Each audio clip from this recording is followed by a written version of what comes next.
Hey everyone, this is Terry Thrasher back on the mic now that I'm done getting booted out of Rec Coed.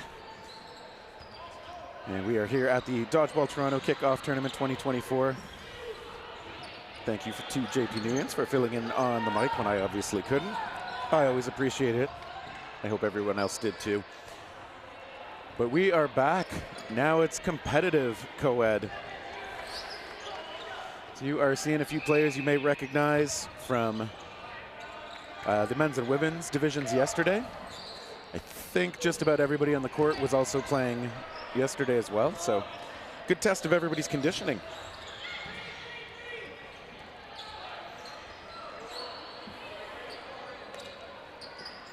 Oh, I like the dodging. We see some good throws coming from pretty far back. And some very good dodging. That ball tipped back. Oh, I like the play. Gauthier, I think that was trying to knock the ball back toward a teammate who could maybe grab the catch. But I think it was kind of behind Leaf there. Love the effort, though.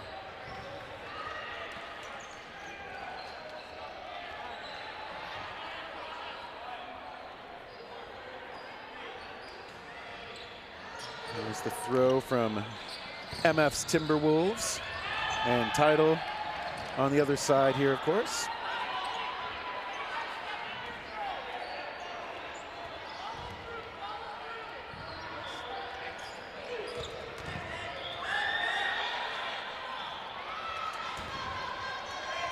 Yeah, so the MFs apparently stands for Mixed Foam Squad, not what else you might be guessing. And so we've got a lot of folks on that side who do play on the Team Canada program in the mixed division. Ooh, nice sidearm delivery from Joel Jodouin. We saw him a lot yesterday on Northern Touch. He's got a really good overhand throw. Oh, and he just reached a little bit for that one, I think. Couldn't get his hands on it, and TiDaL's taking that first point. Solid effort from them. Most of this squad, maybe all of this TiDaL squad out of BC.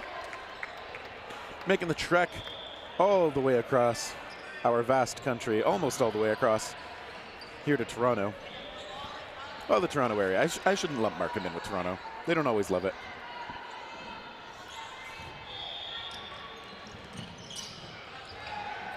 Good play off the rush, nice block. And Timberwolves send it in from the middle.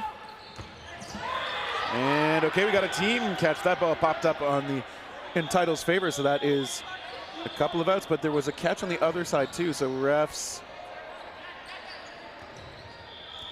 just sorting things out here. Yeah, I guess that catch made by Timberwolves came a little bit before TiDaL. I was only looking one way.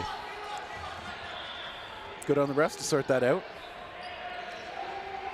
We got it's like Xander Simos and Christine Del Rosario, who we saw play a lot yesterday in the finals of their respective divisions. Out there helping the ref too, while eating in one case. And that is part of what makes these tournaments run. You've seen so many players helping out with the reffing. I know I was reffing a bit earlier too while playing in the recreational division.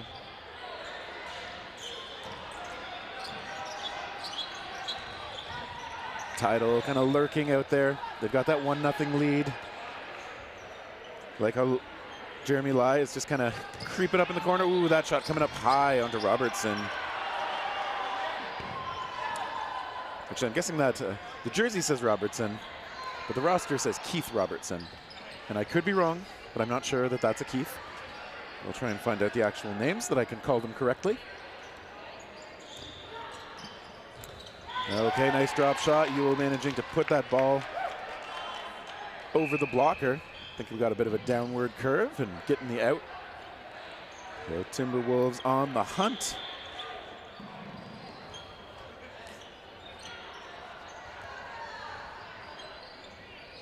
They are still down 1-0, but they have a significant player advantage at this point.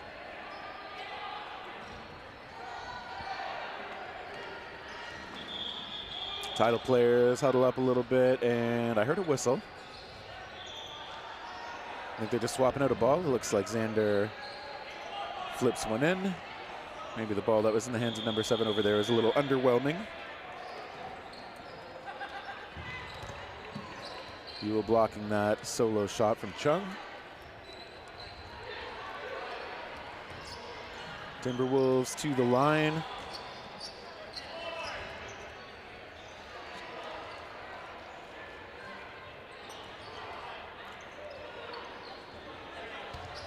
And now it's TiDaL. It is their throw. We see a catch and a finish. So Gennady Sanch with the grab and then finished off with a good shot. So some good pack tactics, and they tie things up 1-1.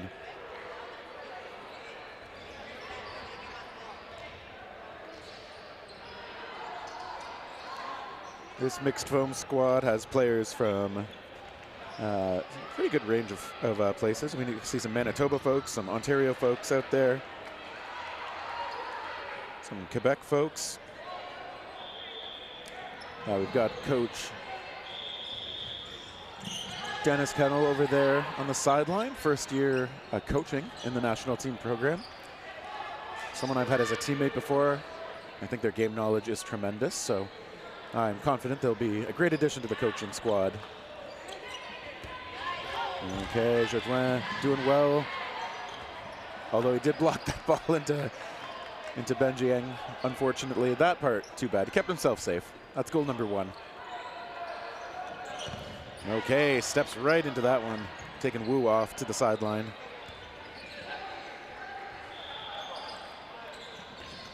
Timberwolves back to the line. They send one in from Leaf.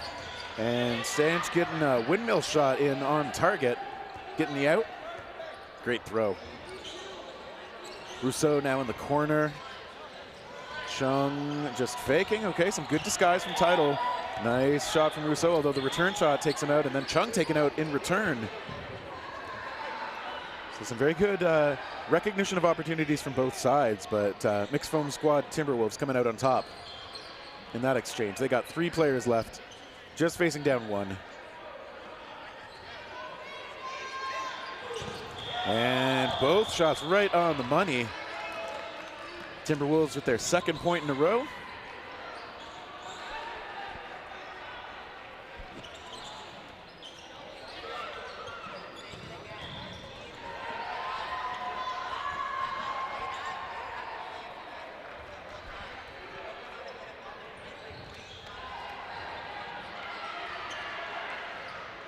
I think they're keeping the lineup on the Timberwolves side the same.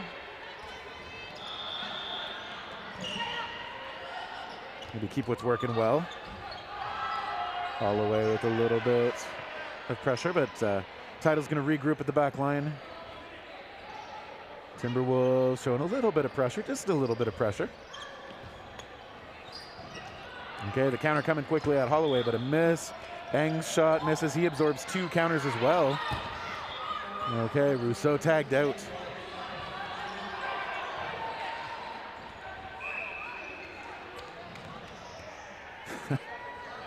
Joel Jodoin just like, where'd you even get hit?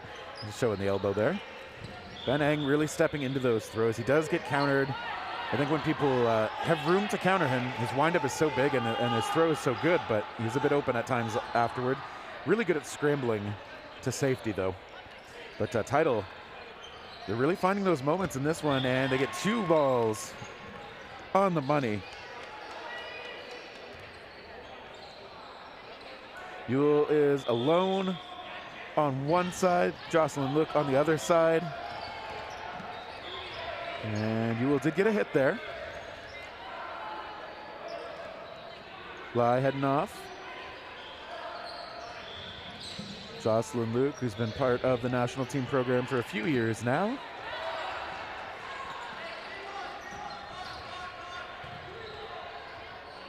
Holding down the far corner in that blue and gold jersey. Yule wearing the Northern Touch jersey in the other corner. TiDaL wearing their own jerseys.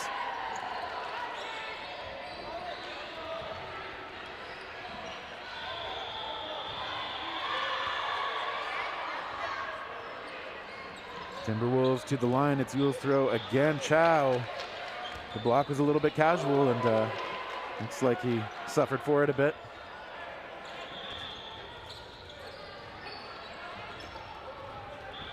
The TiDAL's down to just 3 players. Okay, they do disguise the motion a bit. That counter came a little bit late, so Yule was ready. TiDAL adjusting the position a bit, maybe favoring angles or matchups a little more from this position. Luck takes the shot. Yule takes a cross. Wu returning fire.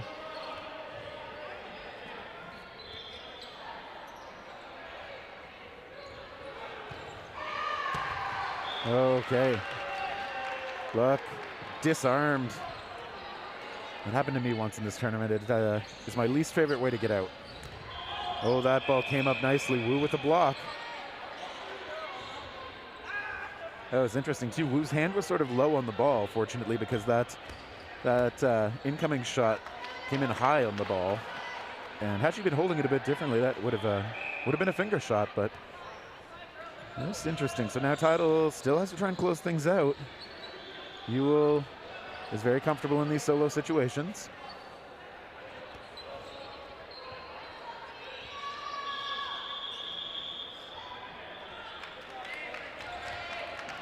Okay, I hear a whistle. Is that for no blocking?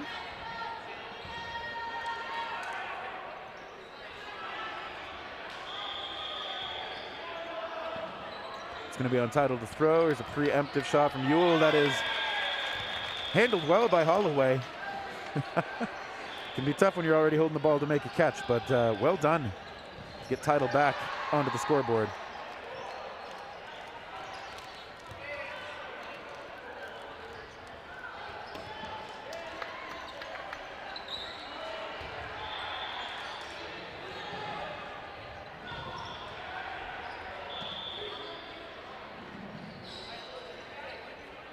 It's been a pretty even match.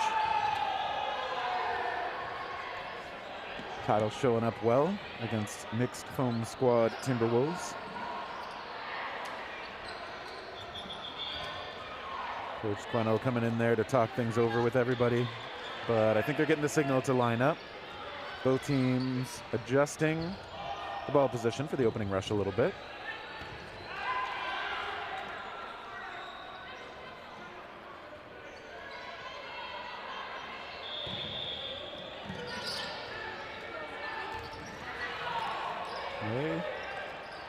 Jodwin in that left corner. Holzer steps into one. Skips it just a touch short. Now the call coming in from Wu. Jodwin doing really well to get all the way down. Counter comes in a little short of the mark though. Russo's over there in the other corner for Timberwolves right now. Good active defense. And Wu caught in a tough spot, backpedaling, facing down 2 from the Timberwolves.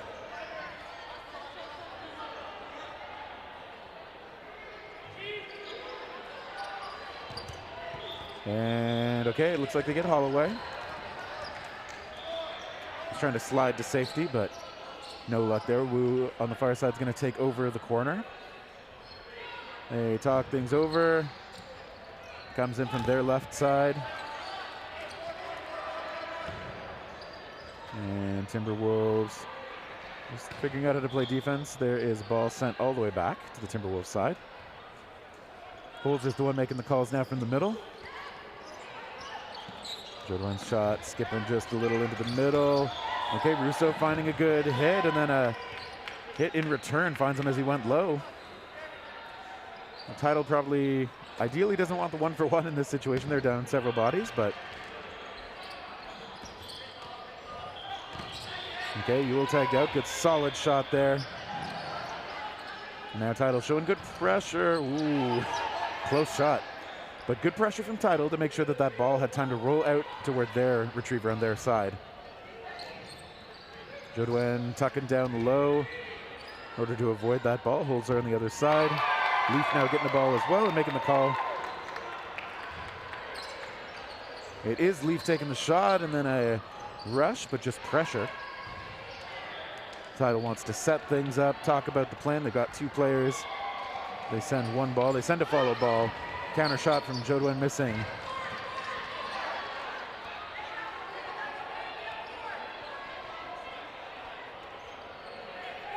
Timberwolves to the line. They send a bunch. Oh, great shot taken out. Jodowan trying to slide back to safety. Gets tagged low on the body. But TiDaL down to 1, still facing 3.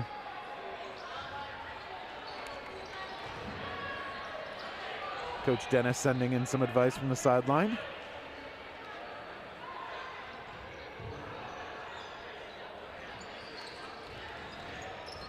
Okay, Leaf. Okay, looks like Leaf did get a graze. There's a nice honest call.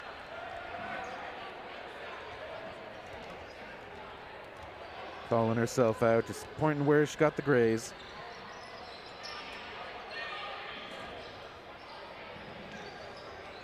I think that is Elise Regali. Have to forgive me, BC. I don't know the TiDaL players as well as I would like to.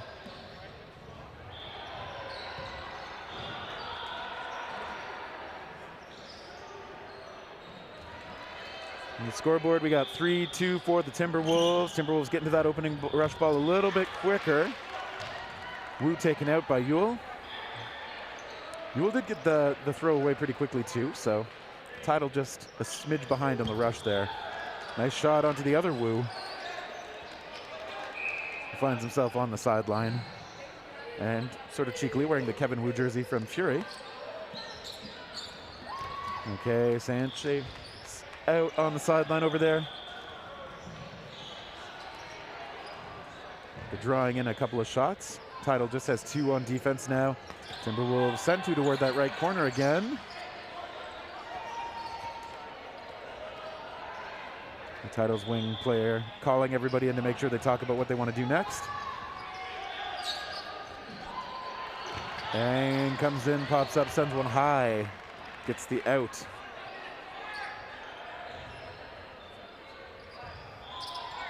Timberwolves going wing again. That wing coming right up, that ball popping right up. It's going to be catchable. It is caught. Holzer and Leaf both trying to get there. Holzer's the one who comes away with it. And now hands that ball over to Leaf. Just one thrown. We got 4.5 minutes to go, roughly. Timberwolves at full strength right now. Okay, Eng doing a great job getting low under that ball. Popping back up and showing pressure. And they get a few shots over into the corner.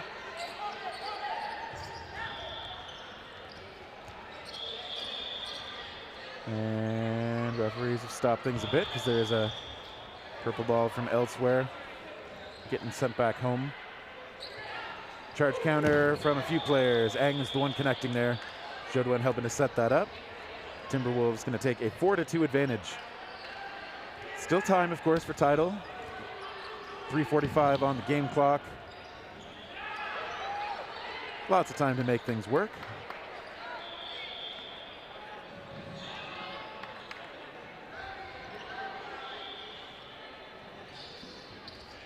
Rousseau coming back in there. Poles are heading to the sideline. Yule over on the side as well this time. Luck back out. Off the rush. Few throws missing. Luck as well, skipping one off the mark.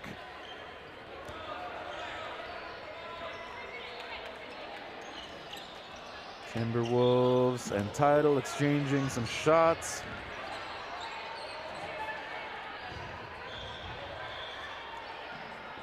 Pace slows down a little bit again, but we've seen both teams willing to embrace those flurries. Chartier in the match on the left side gets a hit. Well-placed ball. And TiDaL loses one more. They still have 4 on the court, though.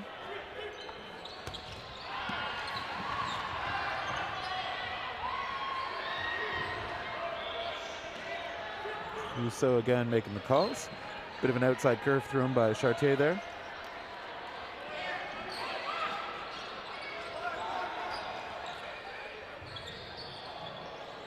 Everybody's doing well dodging. Good energy at this point still in the tournament. Hopefully everybody able to keep it up. Rousseau dinged multiple times, I think. Eng sending one in, trying to take advantage of some of these TiDaL players who are up a bit further. And indeed, TiDaL is down to 3 now. Big convincing fakes out of Leaf. Riel Leaf, I believe, the 2nd year in the national program here. Making the call, she's going to be the one to throw. She does. It's blocked. Quick counter-attack attempt from TiDaL. Oh, Eng coming real close to that back line. But able to keep his head above it.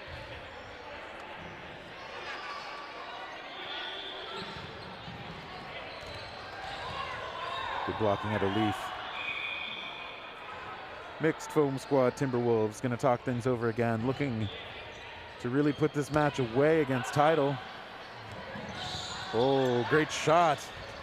TiDAL still got a lot of fight. They've been able to work this back to a 3-on-3.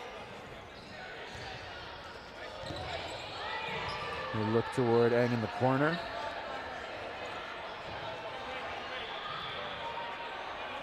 We got 1 minute left in the match. Oh, nice grab. That's going to help swing things around a little bit more for TiDaL potentially. Bringing another body back. 4-on-2 situation. They send just one.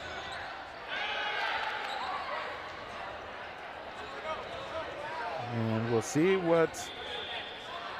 So I think what Timberwolves is likely going to do is only send one, and that puts TiDaL in a position where they will usually only want to throw one so that they can keep 2 on defense.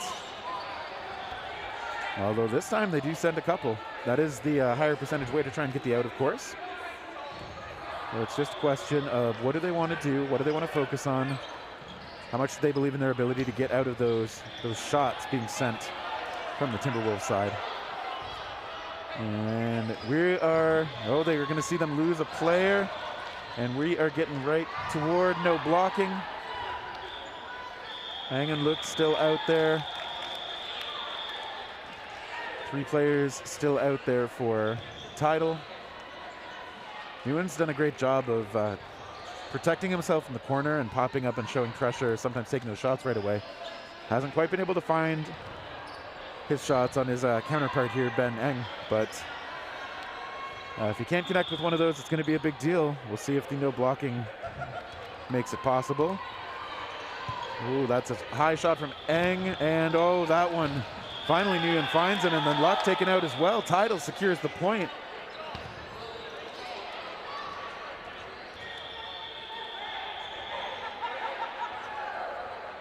That said, they do still drop the match, but only by 1 now. Well played to both sides, Timberwolves and TiDaL. And so, of course, we have a whole bunch more of the restricted, as we're calling it, Coed matches coming up. And just checking to see what I've got on the schedule.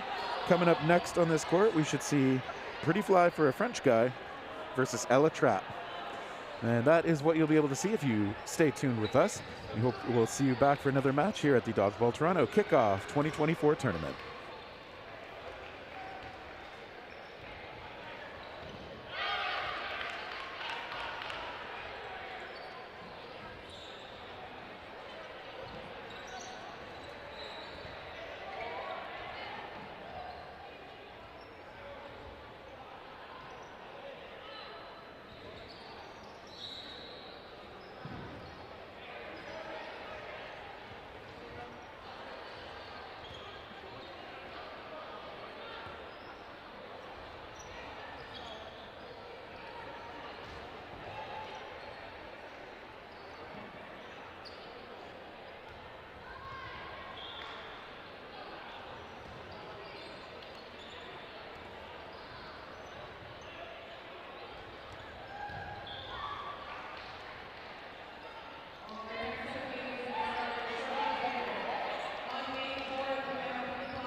Hey everyone, welcome back. That was a quick little break. We've got, I believe, a very francophone match here between Ella Trap and Pretty Fly for a French guy.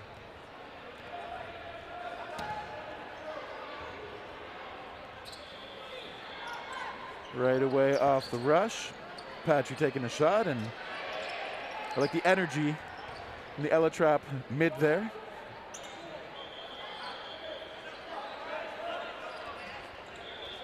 Patry popping up, taking a shot. A jump with a flourish out of the way by the corner.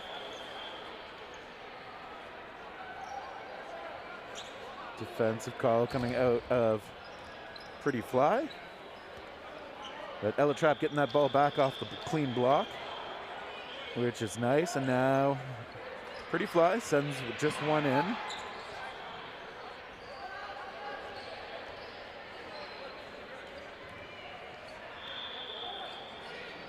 Call coming from the middle. There's Tremblay directing traffic for the Pretty Fly team. And now Ella Trap's gonna come up. Okay, they send a variety of throws in. Get their first out of this match.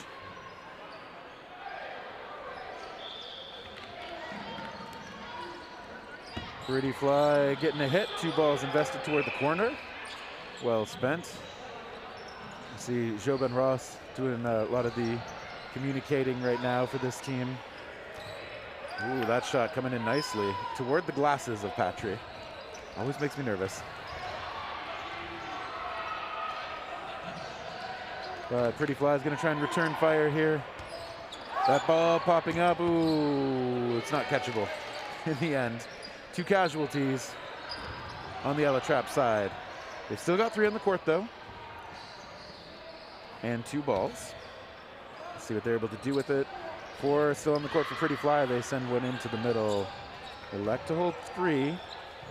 And they do still have to throw again. So this is a situation where we'll see how they choose to approach it. I like the idea of throwing 3 when you have 4, when you outnumber the other team in this way.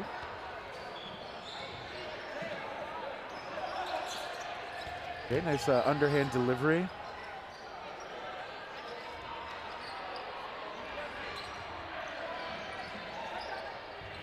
Contesting a little bit for that ball in empty space, and then we get disrupted by a purple ball.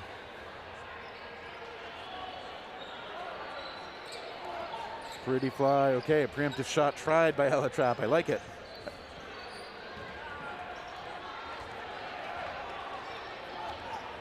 And they look toward the corner. Oh, look at that reactive catch. Just seized that one against the shoulder. Bringing back some help. Ella Trap now with the player edge. They go toward the corner. Hugo Benoit, though, with a nice block. Gets the extra ball in from the retriever on the side. Benoit staying up high, trying to make sure that Ella Trap's got to earn the space. Jobin Ross is in the middle. Tremblay holding down the right side. Call comes from the middle now. Pretty Fly. Okay, just sending one.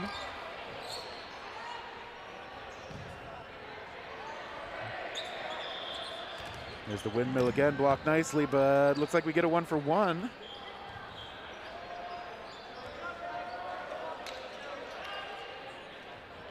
We are up to the line. 18.5 minutes still here. Okay, that was a hit. Long range shot onto Boissonneau. Okay, there's a hit as well. So Benoit able to connect and knock Ella Trap down to 1. Pretty Fly still with 2. Still the first point of the match. And they take it. Hard earned.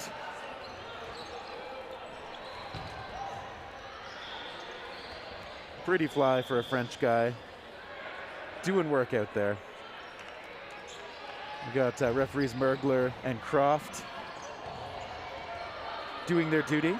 Mergler rocking the old Crunch jersey too.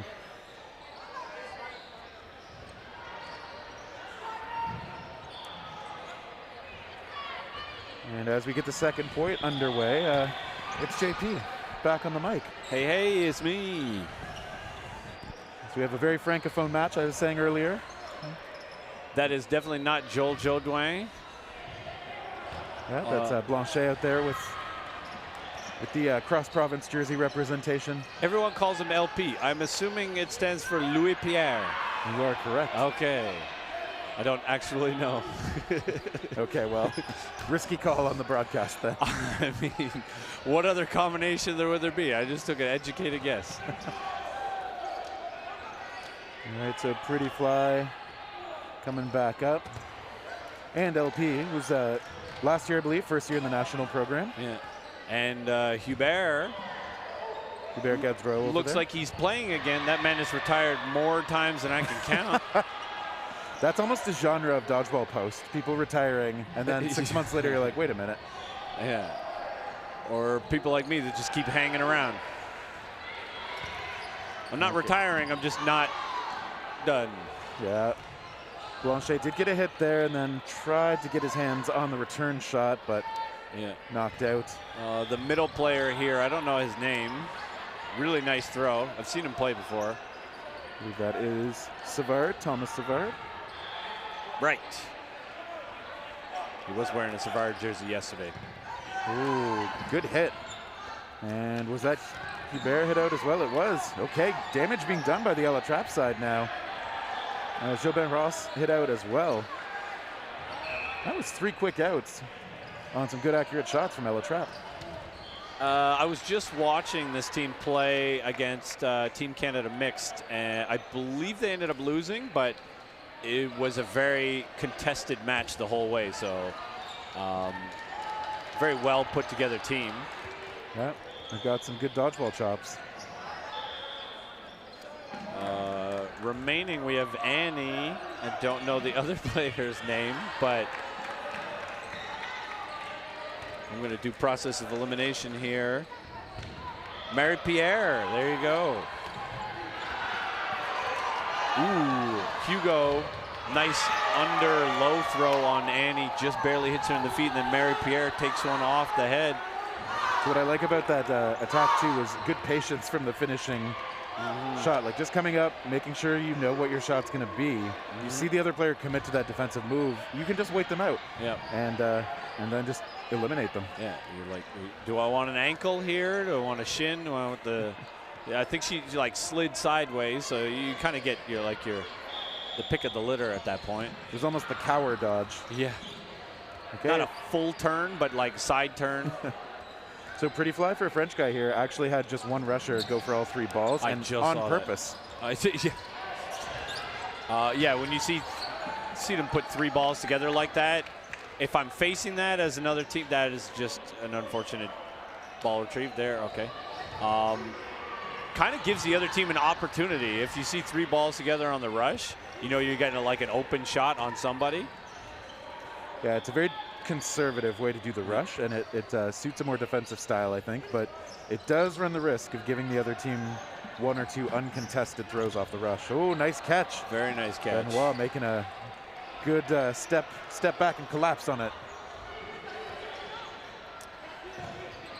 Interesting that this is basically the Patry team that doesn't have any Patrys playing. Hubert up high with nice fakes, wearing a Patry jersey, is not a Patry. There are about a half dozen of them. One of them was on the court earlier, but yep. I see 2 of them on the sideline. I saw other ones earlier. One of them looks injured. Yeah, it's wearing Crocs, which is not a choice that I've so far seen put on the court. So far. So hopefully he's all right. Okay, nice try from Benoit. Coverage from Tremblay, who's rocking a Yusuf jersey, one of your teammates. Good choice. Hopefully grants her some extra hops. Maybe she can do the push-up dodge. My goodness. If all it took was to get a jersey of it, I would definitely own several. A lot of movement and a lot of energy used for that, and then a between the legs backwards pass nonchalant. I like it, just showing off the conditioning. Exactly. If I'm going to do all that work, I'm going to get something out of it. And I guess what he got was the cardio. Like that casual block. Just puts it out there. Nice, easy block. Hubert makes the block, pops up for a counter. Player says, yep, you got me. Yep. And I couldn't hear it. Must have just been a little bit of a graze. True. Very honest here. Oof. Those were not grazes. Yeah, those were 2 solid connections, 1 on each side. So pretty fly for a French guy. They take their second point, and are we going straight to no blocking? There are 2 Hugos in this match. Yeah. I know Hugo Beauregard on Elatrap. I didn't know Benoit here was also a, maybe in French it's a Hugo. Yeah, when you live in Ottawa, aren't you supposed to be able to be pretty bilingual? You used to live there. Shouldn't you still have some of that? No, I moved, so I didn't have to be. Oh, you gave it up when you moved? That was the reason I moved. Oh. Then I went to Toronto, where you only have to speak English. Yeah. And I like right away, both teams are making communicative calls, just saying where they want to go, who they want to throw. Fake early, and then 1 throw from Savard. Because we always talk about it, no blocking. A lot of players are very eager to throw, but you don't have to be. Ball control can still be a very effective way to play. Yeah. But going right at somebody holding a ball like that can also be very effective. Yeah. Sometimes just pump faking is also a very good strategy, because you can get the other team to let loose and start throwing all these balls. But when you just stand there while you're faking, sometimes you get hit in the feet. I know sometimes I'm too much in my normal throw when I'm faking, and I'm not in a position to make a good dodge. Yeah. That's why you see a lot of times in no blocking, faking will happen, even throws will happen like just after the attack line before you get to the center line. Yep. Just so you don't have to face another player. If you decide to dodge, you have a little bit more space to do so. Hubert doing a lot of damage here. Yep, sending Boissonneau to the sideline. Okay, they get another connection. Not sure whose ball did the damage there, but Elatrap still has 4 out there. I love how yellow the shoes are on the far side. Those are a highlighter of a color. It's like NBA Jam Player 1. NBA Jam keeps coming up in this commentary broadcast. I'm not sure why. Oh, no. Oh, no. Mr. Laziak brought it up last night, too.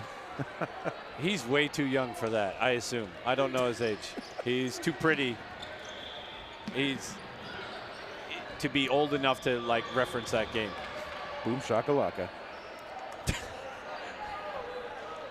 And okay, backline try by Savard.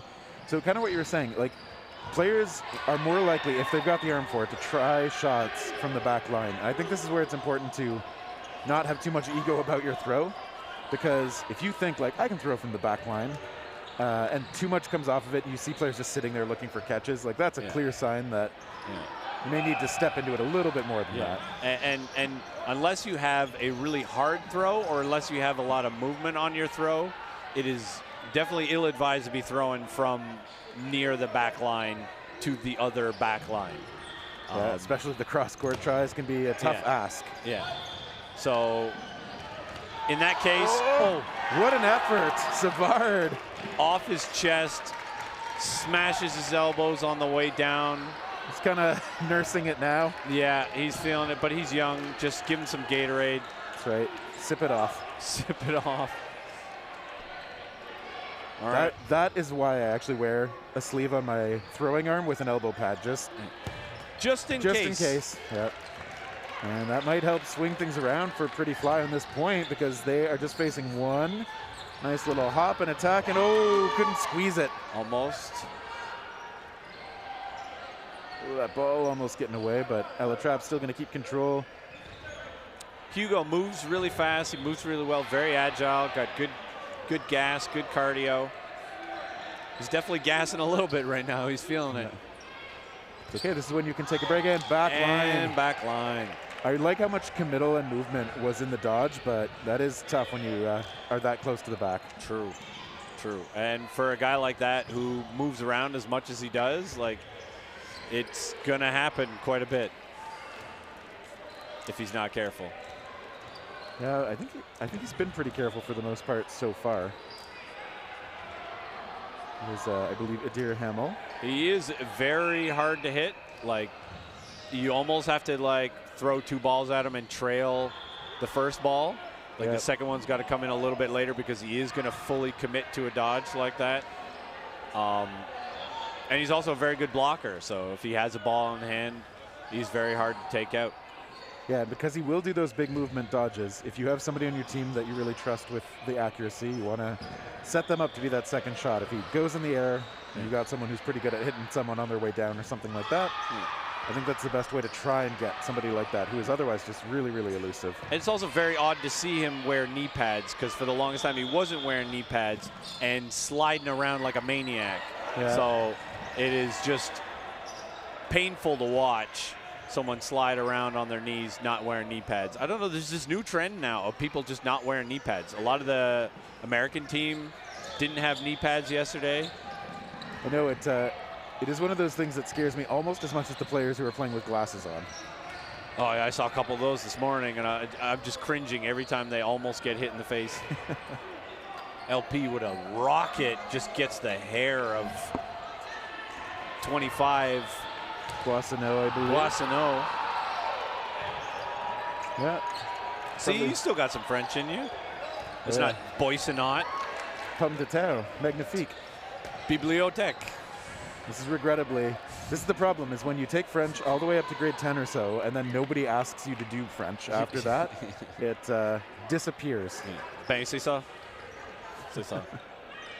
It's sharing a room with Annie this weekend. She says that quite a bit. So now I'm starting to say it. Adir Hamel takes a shot off the dome from possibly Laurie. It was a rocket. He's feeling it still. Yep. At least he's smiling about it. Yeah, both these teams, they've played against and probably together many times. And it's always interesting when you're pretty familiar with the other team's tricks. They're pretty familiar with yours. Do we know where Ella Trap is from? I don't know where. It might be a Raton, maybe not Drummondville, but the Raton Chasseur. Oh, that is a double from Mr. Crevette. Is that even his name? There is no Crevette on the team, so we are unsure. We hope we're getting that right. Hope the jersey doesn't lie. Oh, it's definitely lying because he's not even on the roster here. But either way, he got a double. Yeah, Jobin Ross coming up aggressively, putting on the pressure, which I usually do like. Yeah, but if you're screening your corner, you might get doubled up like they did. And on the back pedal, you do see a hit connecting up high. Benoit blasts through a block there. Oof. Ooh. And then Mr. Crevette, even if he blocked all of those, was heading out of bounds. Here's the reward, the Shaggers penny. Yeah. Let's see some hustle out there. I like to see the hustle. I like the energy. So, apparently some of these folks are out of Montreal. I actually don't know too much about the Montreal dodgeball scene.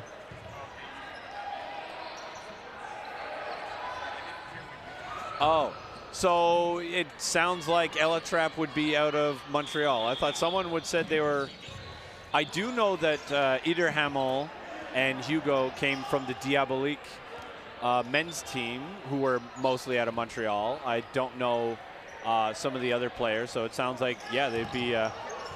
Montreal is a pretty much like a fairly new place, but it's basically a hotbed for dodgeball lately, and they've been growing in popularity, the sport itself, and then the players are getting better and better.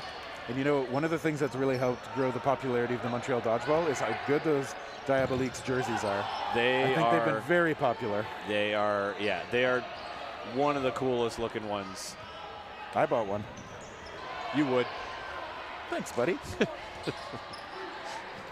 Pretty fly for a French guy, sending one in, get a graze.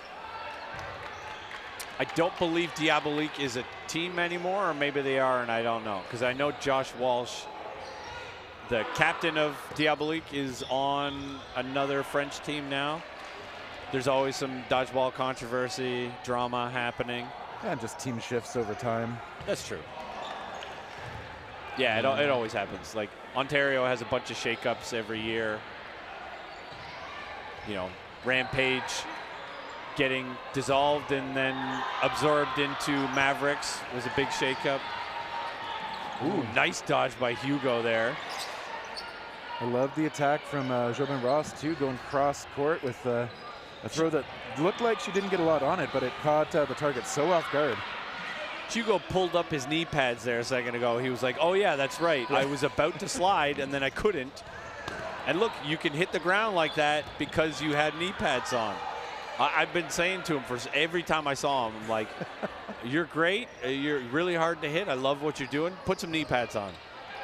It's irresponsible. Oof. Ooh, and then Gaudreau just hit him in the knee pads. But I like how confident that throw was. He was just like, I see this happening. Yeah. And he made it happen, so. Yeah. I mean, sometimes, too, you can know who your opponent is. So Hugo, very good player all around, isn't necessarily known as a catcher. I've seen him make some catches, and he's made some spectacular catches. In that case, he's running, retreating very hard. Hubert could just pop up and take a shot. He's only got one guy on the court to aim at anyways, and you're going to have to throw anyways. You might as well take a guy on a retreat when it's harder to block. Off the rush. Get one, Hamo heads off. Did she take 3 off the rush and pass 1? I hope so. That's pretty cool if you can make that work. Yeah, pretty much. If you could make that work, that's only exposing one person on the rush, so. But it's a very good player, so it's kind of dangerous. It's one of their best players. Oh, great shot, finding Boissonneau low. And that was Jobin Ross again. And they attack Crevette. LP survives that. Apologies if your name is not Crevette. There's 2 Crevettes on the court, by the way. None of them are on the roster list. We'll learn, potentially. We will not. I will not. Oh, LP reaching a bit. Definitely reached. No, you say might, I say definitely. It was going in front of his foot, and he reached out for it. He could have let it go and bounce in front of him. And it looks like we are getting to the end time. Okay. Oh, the whistle had already gone. I think so. I often miss the whistle with these headsets on. Yeah. But I know it's coming by how crazy the play gets right before it happens. Sometimes when you see teams who are as patient as they come, just all of a sudden go like one, throw, then another, then another. And throw, and throw, and throw. Here we are, no blocking once again. Same rules, you're just not allowed to block. The 2 Crevettes on the court. Nice, gets under that. That's a ball that doesn't belong on this court. Mergler disdainly throwing that underhanded. Yeah, he didn't even get it back onto the other court. I don't think he's got an arm. Ooh, nice grab. Some say he's washed. I'll make sure it's you who says it. It's not me that says it. Jobin Ross, I just want to again draw attention to how good that catch was. She was holding the ball and just casually secured an incoming shot. Yeah. Like I said, she's one of their best players. Yeah, first year in the national program. Always been a strong player. She's worked on a lot of her game. All assets. Ooh, almost caught that one. Yep. The anguished cry afterward. No. Everybody who saw it thought the same thing. Yeah, so pretty fly for a French guy. End up taking the 6-1. Really, that's one of those cases where the score seems a little more vast than the play difference actually seemed to be. Yeah, I wasn't here for most of it, but I imagine it was, a lot closer than it seemed in the score. It can be a little deceiving if you're just looking at box score in dodgeball, but. Yeah, and so what we're going to get up next on this court in just a few minutes, we got mixed foam squad Thunderbirds. Ooh. They're going to be taking on, I'm going to call that Umunchi. I don't know what to call that team name, so it's going to be Umunchi unless somebody corrects me. What'd you call me? You heard me. And so we will be back with a little bit more dodgeball action here at the Dodgeball Toronto Kickoff 2024 tournament in Markham, Ontario. We'll see you then.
Hello, everyone. Welcome back to the Dodgeball Toronto Kickoff 2024 tournament. Terry Thrasher and JP Nguyen's here with you one more time for this match between Mixed Foam Squad Thunderbirds and Umunchi, which I now realize is the Umami and Crunch duo. Oh, you are so smart. It took a while, but I got there. So we're actually seeing Mergler. We even said when he was reffing earlier, he's rocking the old Crunch jersey. I mean, there's more than just Crunch out here. I'm seeing some like newer players. Yeah, I know Maxime Cloutier was in that Umami group. Oh, and the Nets, no. Nets come down. Who are we blaming? Are we blaming Nathan? Nathan was closest. Everybody grab a pole. Keep it safe, keep it stable. This happened yesterday, and I nearly got like knocked out by one of these poles because I was on the other end of where it started, and it just kept coming. Didn't see it. Even all the way over on the far side of court 5, we can see the top got a little disconnected there. I think thankfully a lot of us have enough experience putting these nets up or taking them down that I think a lot of us know what to do at least. But for people like me that don't, I just hold a pole and wait till somebody else comes along and tapes it or something. You've at least got a bit of height. You can help. Like, you'd be great, and I'm not suggesting this, but Kevin Wu's over there struggling with the pipe on a chair. Listen, that's heightist talk.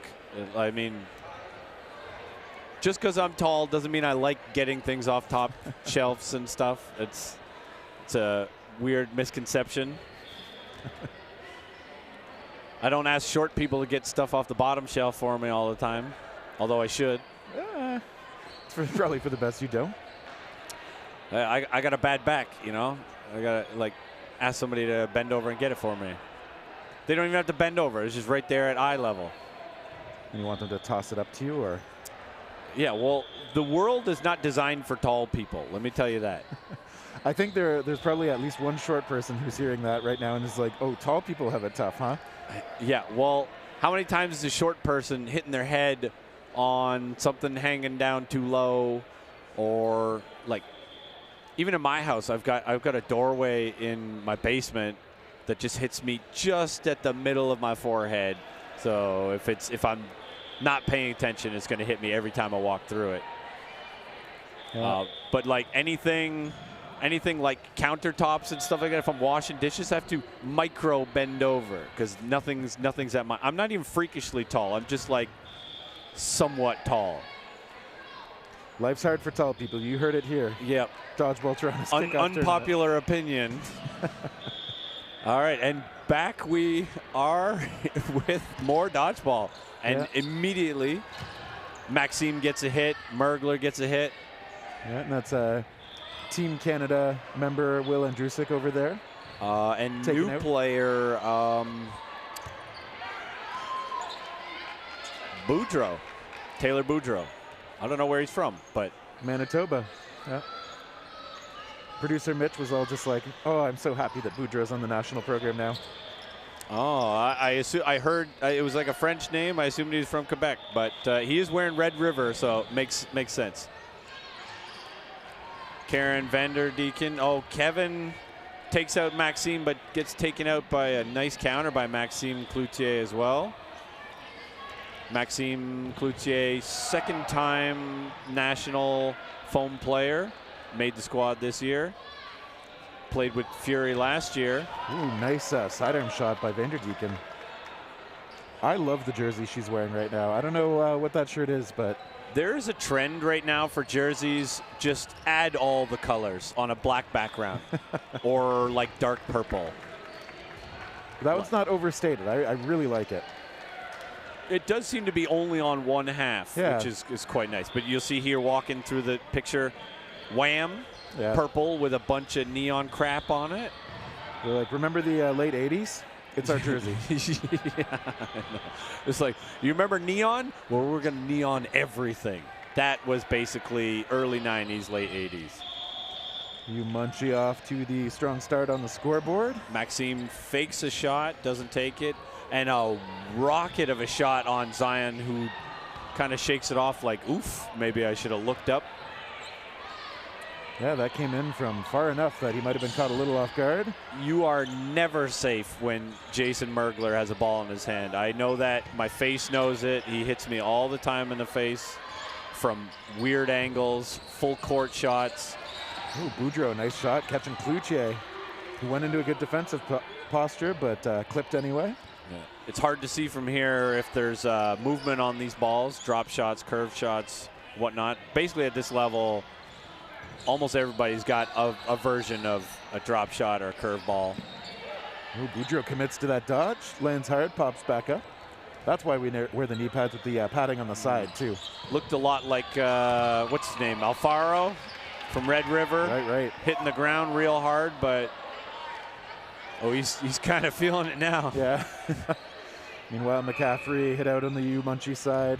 He elects to hold 3 balls. A strategy. Okay, well, he dropped it. Never mind. Don't listen to anything I was saying. Ball on court. They get it. You see Kimberly Chin out there wearing the Chatterton jersey, doing what she always did in those crunch days of just running out, being a bit of she's such an accomplished test player. Yeah. And so good at sweeping balls, blocking if you take the shots at her. Really good at just funneling attention to herself and kind of neutering that attention. Mm-hmm. And sometimes you throw at her, and then she was never going to throw anyways, and then you think to yourself, yeah, I'm stupid. This is what she wants. Just played into her hand. Yeah, very strong at the game she plays. And Mergler, of course, very strong at the game he plays. One of the quickest releases I've ever played against. He throws so hard and releases so quickly, he doesn't even need to get to the line often. Even on like a set play, he'll just come to the line. He's going to throw here. Throws a good step and a half back and then quickly retreats. And even though he goes through a full motion, like you said, that windup took almost no time before the ball was getting delivered. Very hard to react to. And he fakes a lot of the same way as well, too, so it's scary. When he full fakes at you, normally a very good blocker. Maybe there was some movement on that ball by Boudreau. Yeah, well done. Gets through on Captain Canada. Yeah, Mergler at this point, one of the longest serving members of Team Canada on the men's side. Herbert does avenge his teammate, though, taking out Boudreau. Herbert has been in the cloth program, I think, for a couple years now for Canada. Is it Herbert or Herbert? So I don't know for sure, I guess, but he does play out of London, Ontario, so I'm guessing he goes for a more Anglo pronunciation. Goes for the run-up attack and takes it. Vanderdeeken out, and Umunchi gets another point. And a big cheer from Herbert once again. Poor Nathan. Probably deserves that. We call him the Glizzy Gladiator. Do I want to know why? He loves glizzies. Oh. And he's good at eating. I wish I was good at eating. Thankfully for Nathan, he's good at other things. So we won't focus on that too much. He doesn't like to have that brought up too often. We see Megan making a play call in the middle here for Umunchi. They elect not to throw. She's the one with the green jersey and the shiny finger because her finger's broken. She should not be playing. Silly goose. Ooh, Cloutier taken out hard, and I think Zion as well, and Nathan Herbert as well. Zion, basically every time he throws, it's terrifying. It's one of the hardest throws I've ever seen. But he's basically going to be countered every time he throws, which is exactly what happened. But then you also see the Fury members, Kevin and Will, both take out the counterers on Umunchi. So one thing that does happen to teams that have been playing together for a while, not that either of these teams have, is you like to cover each other. If you throw and then the other team throws to counter you, you want to know that your teammates are going to be able to do something about it, not just stand there and go, well, that sucks for you. Yeah, as you rise up in dodgeball competitiveness, being able to cover each other, create pressure on the other team and relieve pressure. Ooh, yeah. It becomes a big part of the way the game works. Ceruto getting crowded a little bit, getting tagged out by a good shot. That was one of those shots that it was basically 2 targets for 1 ball. Good value. And a good target to take out. He took out Will as he was, William Andrusik as he was doing so, but being that they're down players, It's looking a lot tougher here for Umunchi. They got 4 balls now. They're going to have to throw at least 1. Yeah, Kim Chin on one side, Nice Emily Carter on the other. pressure. Yep, good pressure. Kevin takes attacks. it. It's caught. Kimberly Chin just collapsing on that one. And some unfortunate stuff for Kevin. That seems to happen more than it should for the poor guy. Literally, we were playing a men's game yesterday, and ball goes off a knee, then an elbow, then the same knee, then the elbow again, and then it's catch, and it's like, it shouldn't happen more than once, and it just happened again. Those are the ones I try to remember. Don't beat yourself up over giving up catches like that. Yeah. Cloutier quick on his feet. A lot of movement there from Cloutier. Got clipped, though, very honest. And Jen Rempel, the only one out there now for Thunderbirds. No stranger to the national program as well. She was, I think she made Team Maple Leaf, whatever that was called back in the day. 2017, where Worlds was played here in this venue. True. Yeah, Rempel out of PEI, sporting that Avonlea Armada jersey, in fact. I knew that. I believe you. I didn't know that, but it was PEI kind of hates me because I one time on a broadcast said I forgot the name of their team. You fool. Yeah, well, I don't know a lot of stuff, and I especially lose the stuff that I do know once I start thinking about it. Nice shot by Jen Rempel. Oh, my goodness. A great blocker and got underneath that ball. And it's interesting, the differences are so small. That ball actually got right down onto, like, Kimberly's kneecaps, pretty much. Yeah. Whereas the catch she made earlier was just a little bit higher, kind of high on the knees, and she was able to trap it. Bounces off the knees, into the chest, back off the knees, and it is a catch. Yeah, so Rempel getting on the board for her side with a great throw to finish things off.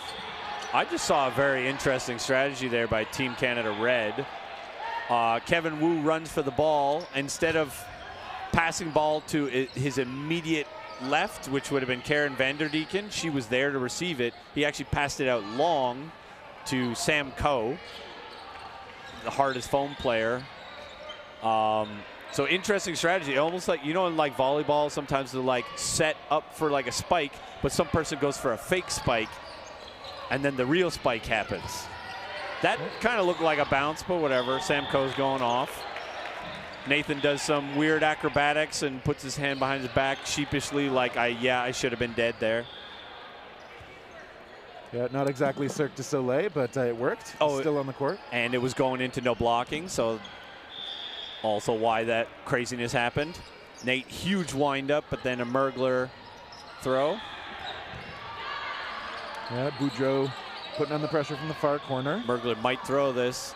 He didn't. He faked me out. Oh, and then Kevin hits him in the face. Wu saying sorry, but at the same time, it's Jason Mergler. We take those. I'm sure he's had worse. He knows how the game is. He's played against the likes of Team USA. Maxime going for a hand catch as a ball retriever. Yeah, some good long-range shots here, no blocking. We've got good arms on both sides who are willing and able to take those. You'll notice Kevin Wu's footwork, probably one of the best in the game. Very hard to hit in no blocking. Oh, and they take out Nathan Herbert. Yeah, Kevin Wu, I think during Barry, he asked me how I threw a drop shot at some point. I know it's now a pretty good part of what he's got on offer when he's throwing. So I like to think I helped him be, the Team Canada player he is today. Wow. Like 10%, 20%? Well, see, I didn't tell him to do that, so like 4 or 5%. So it's your fault, is what you're saying? I'll take the lump.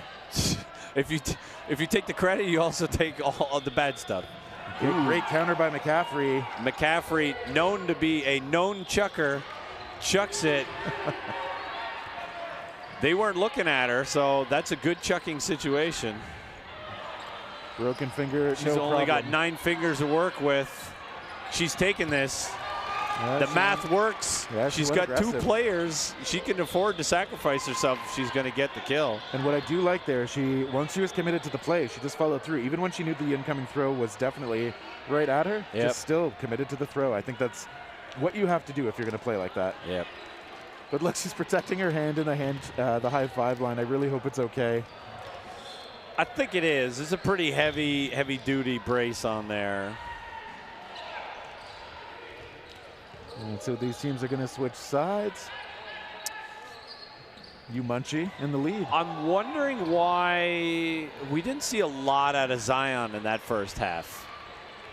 I don't know if it's just like lineups he just wasn't playing, but he also got out early on a couple of those, so maybe that has something to do with it. But I expect to see more from him in this second half.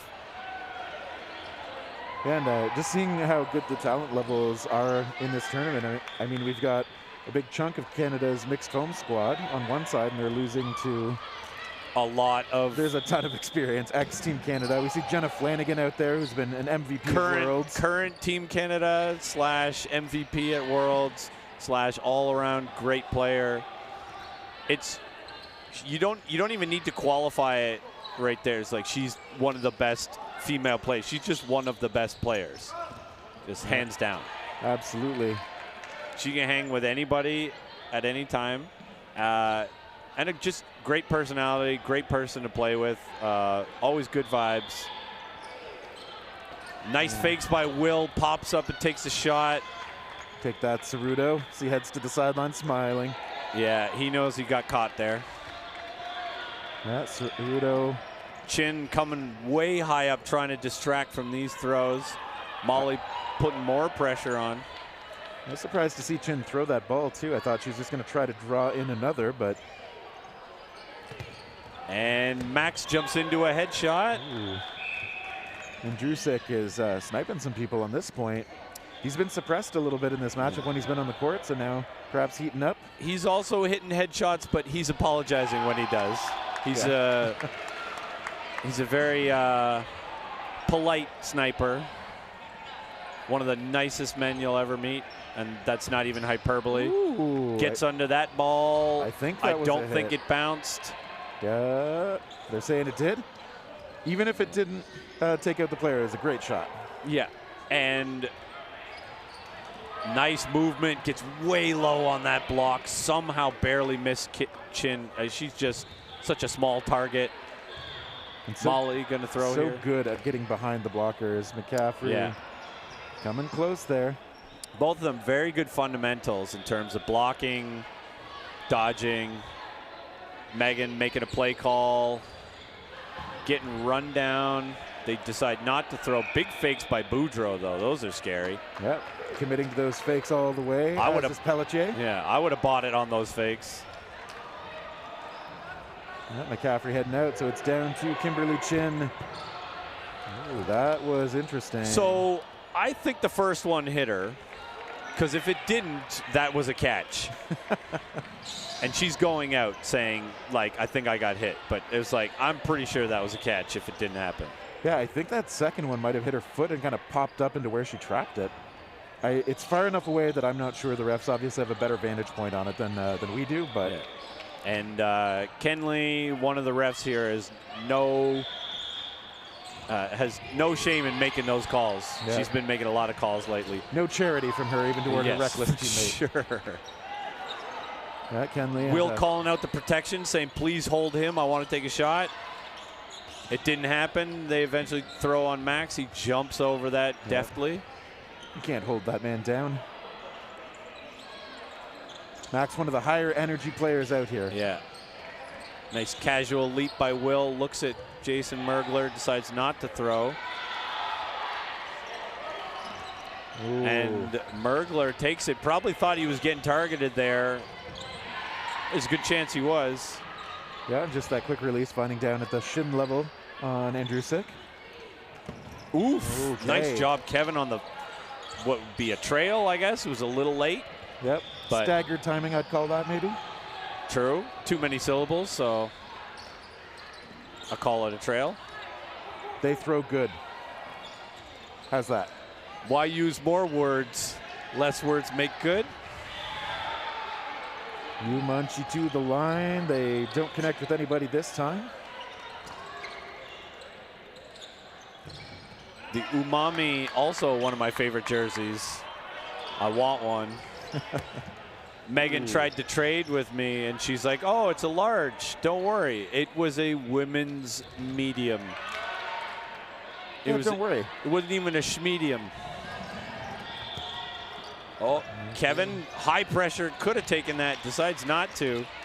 Seems like they got Flanagan, too, on a throw that I think was a bit off balance because it didn't seem to go in with as much steam as you'd think, and Flanagan sometimes eats those up. There was a lot of faking. You see this from a highly disciplined team, from Team Canada. A lot of faking. You don't know where it's coming from sometimes, so maybe Jenna didn't know where it was coming from. Yeah, caught off guard by the actual release eventually, perhaps.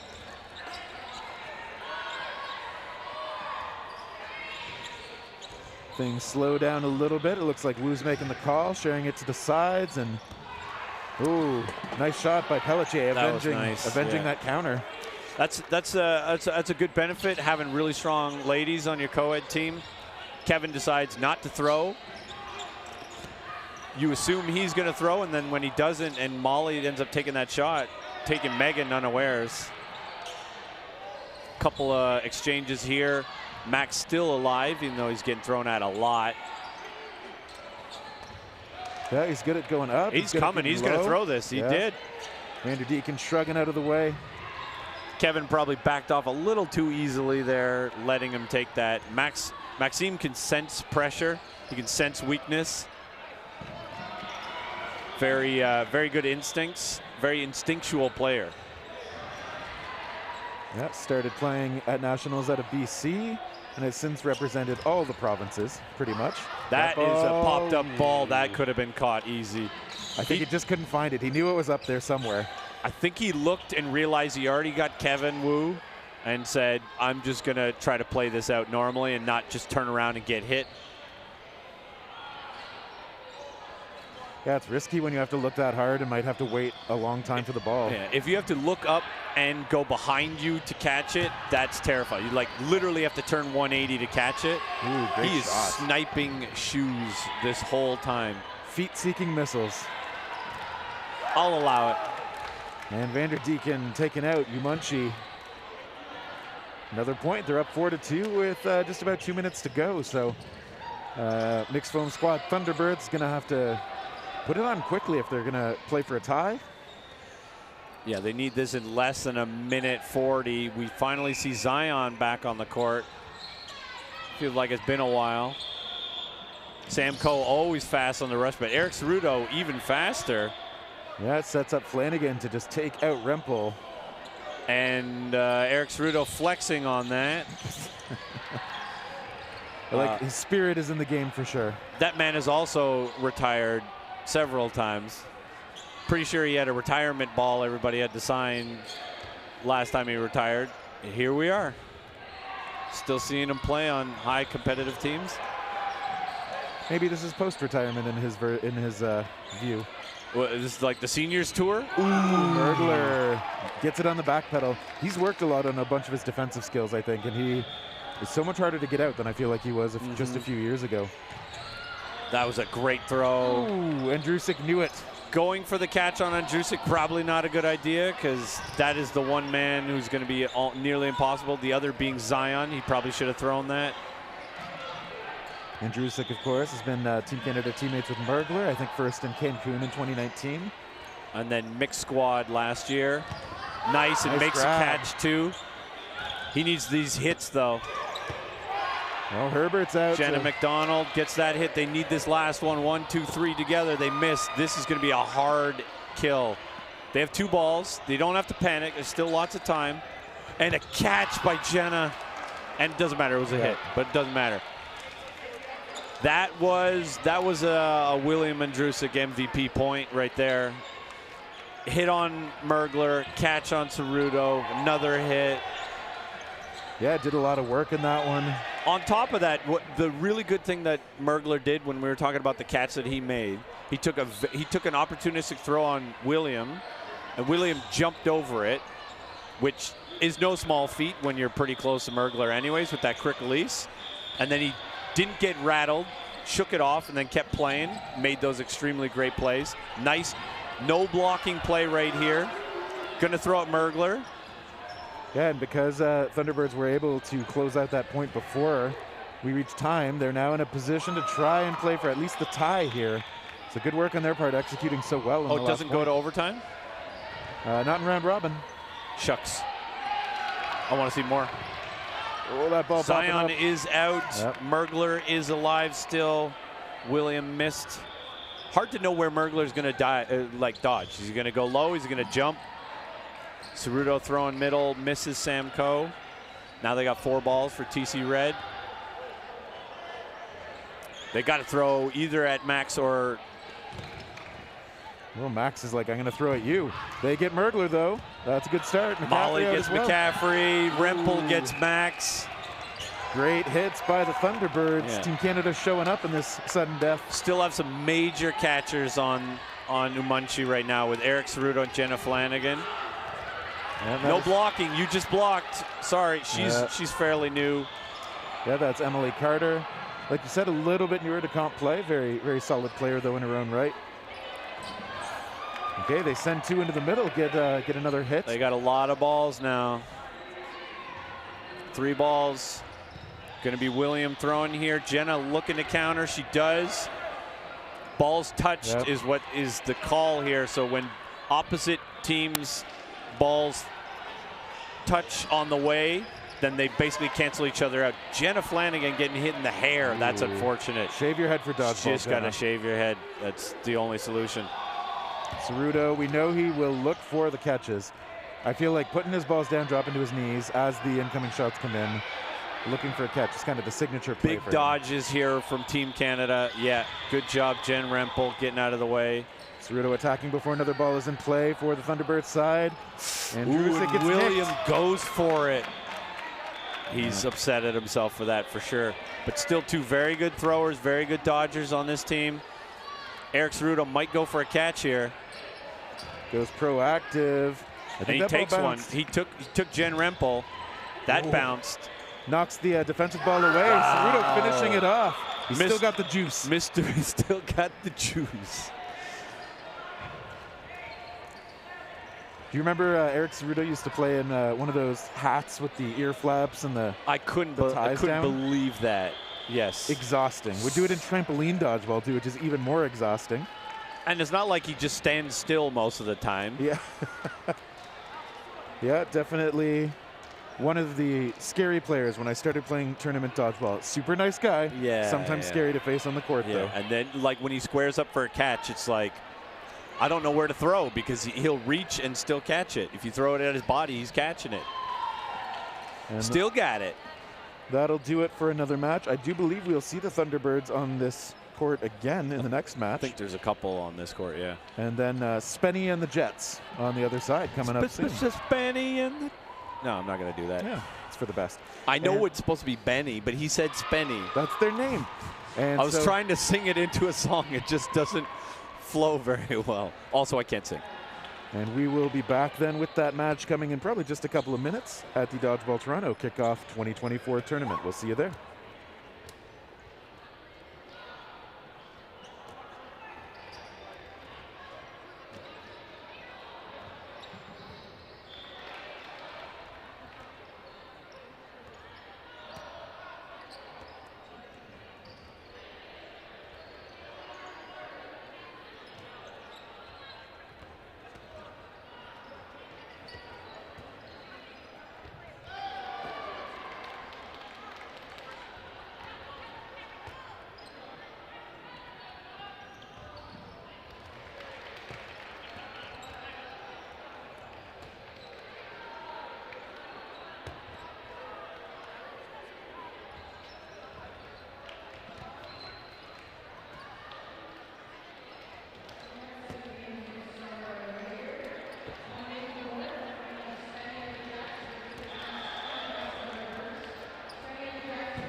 All right, everyone, one more time. We got the Thunderbirds on the near side.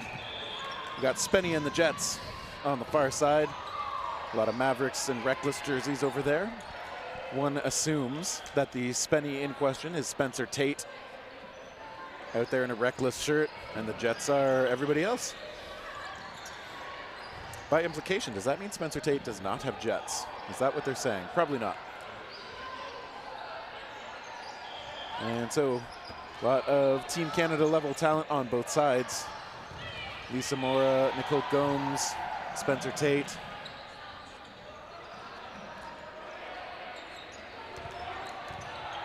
All national team players at various points. Spenny and the Jets going to be the recipients of a few shots from Thunderbirds this time. Tate was hit by Zion Leaf.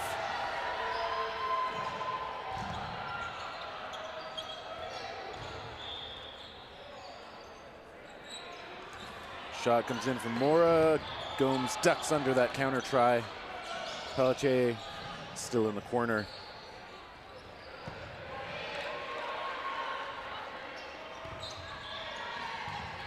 Leaf getting under that shot, and good back pedal by the Spenny and the Jets side.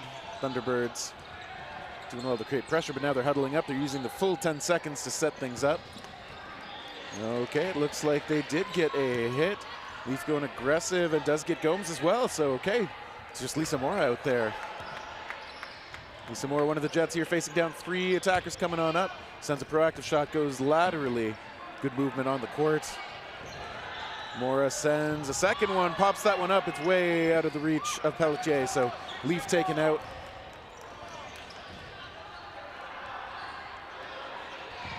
It's Mora's time to throw. Great shot. Pelletier showing appreciation for the other competitor. One-on-one. Mora waits, sends a second one, scoots back, and looks for a catch, but not able to make it. So Thunderbirds, McDonald making that work out. 1-0 lead. So mixed foam squads. Thunderbirds taking the 1-0 advantage.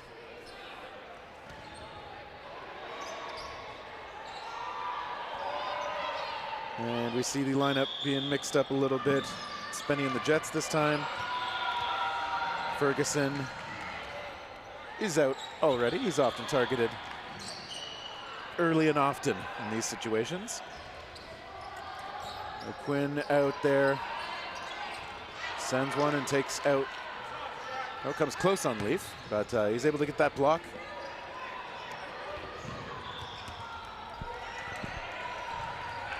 And JP's back. I'm back. We can all relax now. Terry can take a little bit of a breather while I talk as well.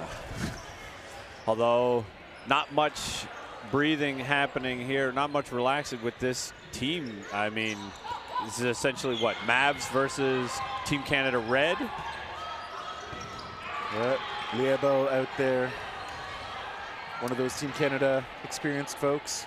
I think the only non-Mavs player would be, Mavs and Reckless, but Fauci.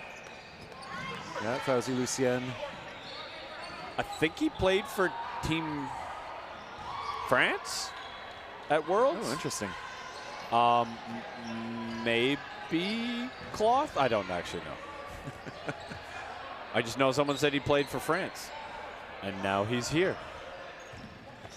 And Jack O'Quinn out there. It's weird to me that the Women's Team Canada does not have any O'Quinn names on it this year. Is that true? I am not paying attention this year, so Yeah. I don't actually know. Do we know why? Are they taking a year off? I'm not sure, but we won't see the O'Quinn mill this year at Worlds. Someone else can adopt the Quinn mill, I guess. They've been passing it along. Kenley's still doing the O'Quinn mill. Yeah, a lot of players, especially if they've got that softball background, able to deliver those underhand shots. As we see Boudreau taken out, rocking the Dupasquier jersey. Okay, and in that back and forth, we see McDonald taking out Lucien as well. Trade, of course, favoring the team that still has a few extra players, but nobody actually does right now. Leobel getting low. Lucien with a great shot. That is a very nice shot on a known catcher, and Andrusic hitting him in the pocket, and he couldn't catch it. Yeah, Cynthia Lee really stepping into that one, stepping into those fakes too, really selling it. Do you know where she's from? Nope. Cool. Put me on the spot like that one. I had no idea. Expose my ignorance. Always know. Ooh. Romain taking out Deacon.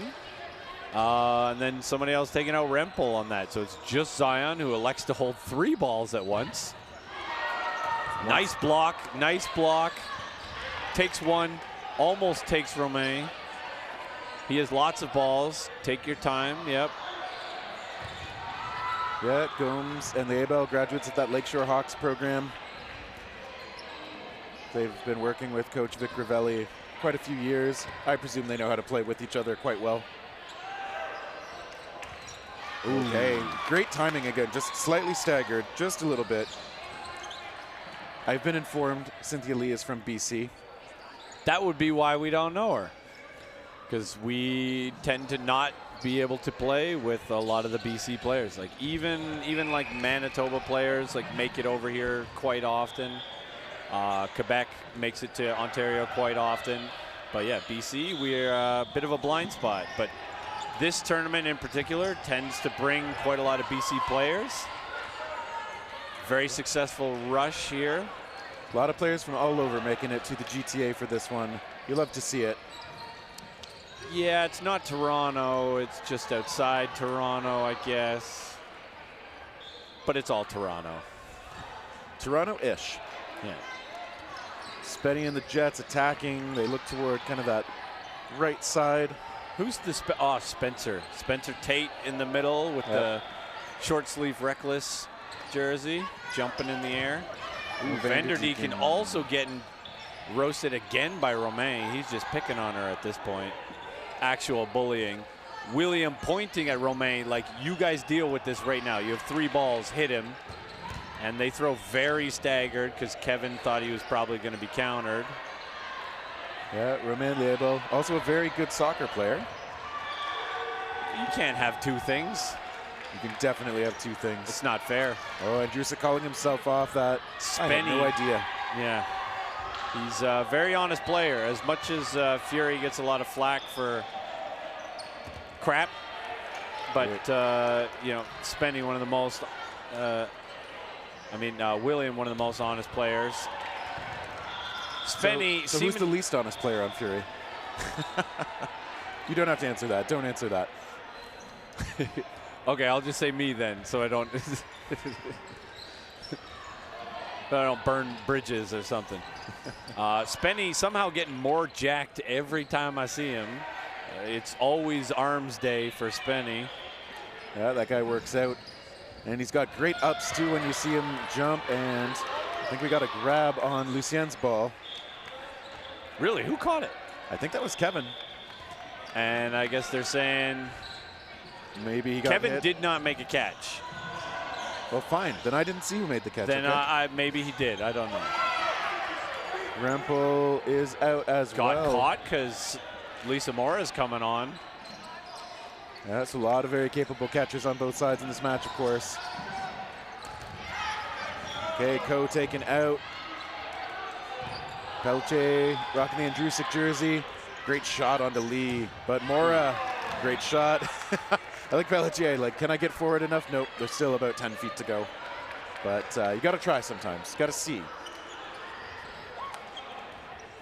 Yeah, you just can't give up. I mean, maybe you want to see a little earlier going for it type of thing, but, you know, coaches want to see you always going for it. They never want to see you just giving up, hanging your head. That sort of thing they want to see for players in the national program.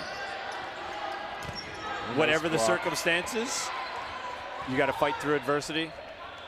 Yeah, and it's obviously hard if all your momentum's coming backwards to just hit the brakes and throw it forwards. And you had just hit like a full squat on the dodge or catch, I guess. So, yeah. And then maybe that's just something to work on. Ooh, Zion getting under it seemingly, but then it's a double off him and Boudreaux. And then Molly gets taken out. It's looking pretty rough now, losing on a double like that. Two of your best players. Yeah, nobody likes when those bats go against him, but it happens. Flurry happens, and we know that that's leading to no blocking. Yeah, I was thinking, Spenny and the Jets has no balls left. What? Oh, let me see what the clock says. Yeah. The time says throw a clock. Yeah, and so at halftime, those balls get redistributed 3 per side, no matter where they were before. And all the other rules are the same, except you're not allowed to block with a ball or any part of your body, because that's just a regular rule anyways. More communicating with teammates. Probably thrown on the right side here, yeah, because you kind of don't want to see them bunch up personally. This is what happens on teams that don't play together a whole lot. You also saw it on Mavs Reckless here, Spenny and the Jets. When the middle tends to bunch over to one side, they're basically saying, my corner's throwing, and I'm here to protect them after they've thrown. So it also lets the other team know where it's coming. So as a coach, that's something I would watch for and like let my team know about it. Sam Coe looked like he was going for a block and then said, screw it, I'm getting a catch here. Catches on Zion. That's not who you want to face if you're Spenny. I'd say don't throw so low on the first ball on Spenny because he jumps like 90% of the time. And if you are going to throw two, throw one low, throw one high. Yeah, he does go low like that too, we see, but he's got a great throw. Coe taken out. There's a catch though. McDonald finally secures one. Now we get some two Manitoba players playing together. Maybe we get some synergy here. Boudreaux's coming out with energy. Bounce. Yeah, he's been sitting for a bit. He better come with his energy. That's what you bring from the bench. Yeah. Gomes, great shot, just forcing McDonald. No blocking, out. please. Looked like he was going for a block, but they missed him. Remember the situation. If I'm a teammate, I'm screaming that every 10 seconds. No blocking. No blocking. You never hear it enough. 5 balls, he's got to throw again. Personally. Okay, got ticked on the hair, which again, save your head for dodgeball. In my opinion, his only mistake there, okay, having too tall hair, shave your head again. The other mistake would be he waited until Spencer picked up a ball before he threw. Like, he took his time, came forward. He had 5 balls on his side, 3 of them in his hands. Took his time until Spencer got a ball and then threw it, and then Spencer ran him down. I always live by the same rule, which is like take advantageous shots. And sometimes if a ball retriever is trying to get one in or they're passing it across the court to someone else, if there's no balls in hand, that's when you want to be throwing. You don't want to wait till they have a ball to then kill you with. It's just, you know. Yeah, and especially if you elect to throw your second ball, it's often a good play if you have an opportunity and there are no balls in hand for somebody to counter you with. Yeah. But yeah, I agree. When you give the other team time to set up a counter rush like that, that it can put you in an awkward situation. Especially from a known counter rusher from Spencer Tate from the Mavs Humber Lakeshore College program. Yeah, that's what they do. This whole team, you can expect that kind of play out of. Exactly. So it doesn't matter who had the ball, but it was him, and he was definitely going to do it. So there's something to be said about, like, I have the opposite problem, which is like I push too hard too often in no blocking or like last man on, so I tend to gas out a little more. I need to basically take my time, like relax, but you can relax too much and then lose a good opportunity. Ferguson with his trademark getting hit off the rush. He's a large man to be that close off the rush. Good job, William, pointing this out, saying that ball's ours if we stay up here and protect. And they throw a late one on Romain, which means they could not get that ball. I'd say that was way too early for Boudreaux. Now this ball is stuck here, right, literally on the line. And it's a little bit on the Thunderbird side. I actually think that's worse because it counts as part of your number of balls. It might mean you have to throw when you've just got one less tool in hand. Yeah. And Kevin might die here. Oh, they go for Will, who goes for the bendy boy move. Take that, knees. Oh, my friggin' knees. Probably Will throwing here. Oof. And Romain blocked it even though he closed his eyes and put his head down. He knew exactly what he was doing. That's some ill-advised blocking technique. Daredevil style. Ooh, I like that though. The jump, tuck your legs, get low and behind the ball, kept his head up, kept his eyes open. That's good technique. Way to redeem yourself, Romain. Jeff's tips. I'm gonna make a splash graphic for it and everything. Yeah. Oh, great shot, taking out Andrusic low. He gives the acknowledging point. That's one thing I really like about a lot of these competitors. Like when a great play is made on them, they're just like, yep, that was good, you got me. Yeah, you got me, you got me. Gomes hit out. I mean, they had 5 balls. They got one person with 4 shots. Better than nothing. Yeah, if you're gonna send that many balls, you definitely better get the player. Ooh. Van der Deeken came close. A little bit of an shucks position from her afterward too. Boudreaux gonna get thrown at here. He does. Nicely ducks under both of those. Gets hit now.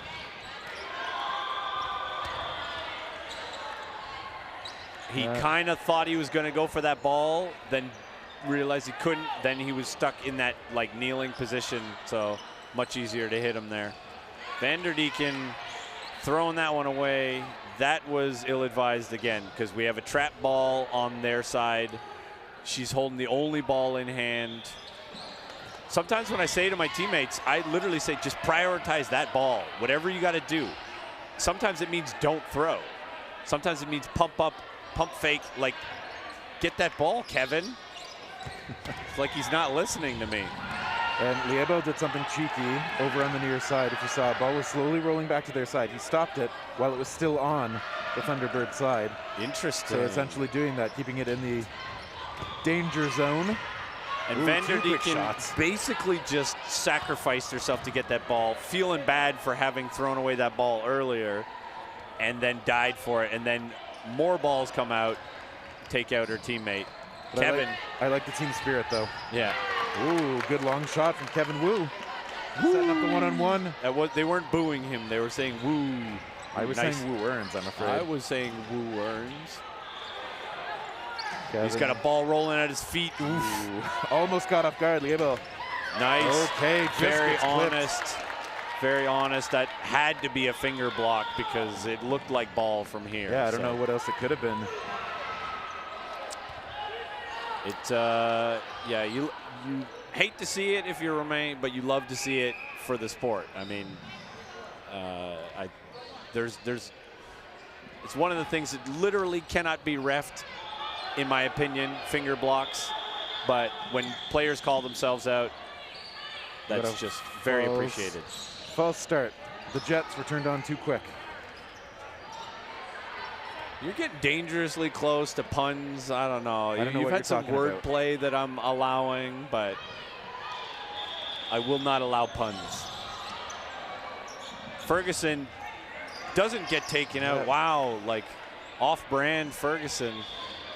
Off-brand Ferguson is on the court? Is that what you're saying? Well, you said it. You said it. He gets killed off the rush. That's his thing, apparently. He gets a throw. Hits Rempel in the feet. That was a great throw. Ferg, I believe, is 6'5", gets all of that frame into his throws. Very hard shot. There we go, he's off the court. Loves wearing a long leather duster and cowboy hat in his spare time. Today I learned. I don't actually know if that's true. It's just one time they showed up at a tournament. They were all wearing suits, and he was wearing a cowboy hat and a duster. TiDaL, another great block. Attacks on a counter. A lot happened there. Kevin lived, but some of his teammates died. Yeah, and Spenny and the Jets are still 6 strong, so favoring them, that scramble. Yeah. They must have made a catch because Ferguson's back on. I didn't see it, but good for them. Zion going to throw. Super hard shot, nice and low. Look at the commitment from the ball retriever there. Martin Landriot, one of the best to ever do it. Just like a running on his backslide under the netting to go get that ball on another court. Sacrifice. The sacrifice. Ball shaggers honestly should get, ball retrievers should get medals, in my opinion. If you have like dedicated ball retrievers, they often work harder than some of the players. My heart rate hits heights doing that work. True. Oh, there's the windmill. The late shot windmill on Kevin Wu. We didn't see it coming. Sometimes those windmills, it's like, I don't see them. Yeah, I think if you're not used to playing against people, ooh, nice takeout on McDonald. Leobel finishing that off. If you're not used to facing those windmills, you have to actively be thinking, they could do this, they could do this. Yeah. Because it's just, if it's not something you face all the time, it does change how you're going to react to it. Yeah. And because it comes from such a low point of release and delivery, it's almost like it's unassuming and you're not expecting it because you're always looking up top at the shoulders thinking it's going to come up top.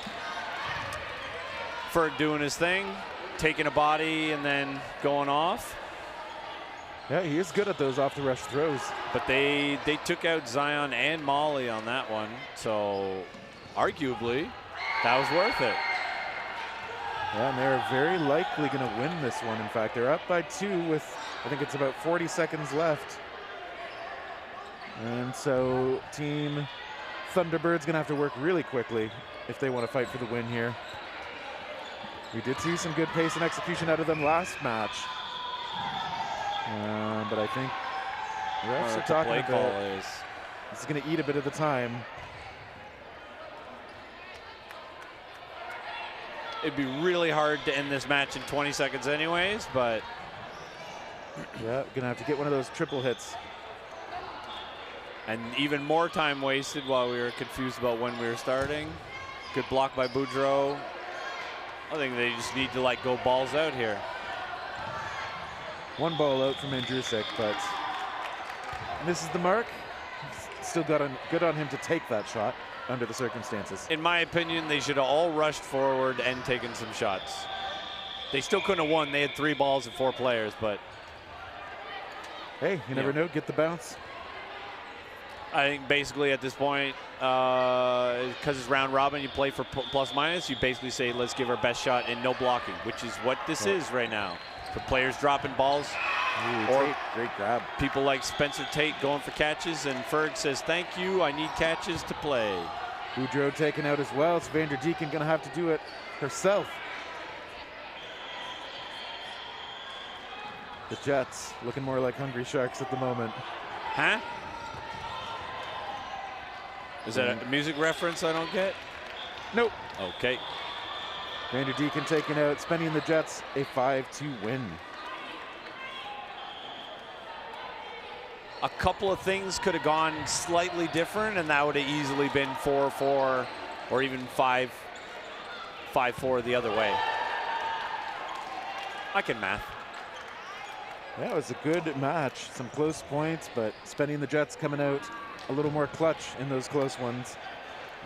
And so they do take it. Next up on this court, we're going to see Bankai 2.0 and Kakuna Matata. What happened to 1.0? I'm not sure, but I'm glad they've revised things. That sounds like an anime thing. I'm not even going to go into that ooh stuff. I think we all appreciate that. And so until that next match starts, we hope you will stick around with us. I've been Terry Thrasher here with JP Nuyens at the Dodgeball Toronto 2024 Kickoff Tournament.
Dodgeball Toronto's kickoff 2024 tournament carries on in this co-ed competitive division.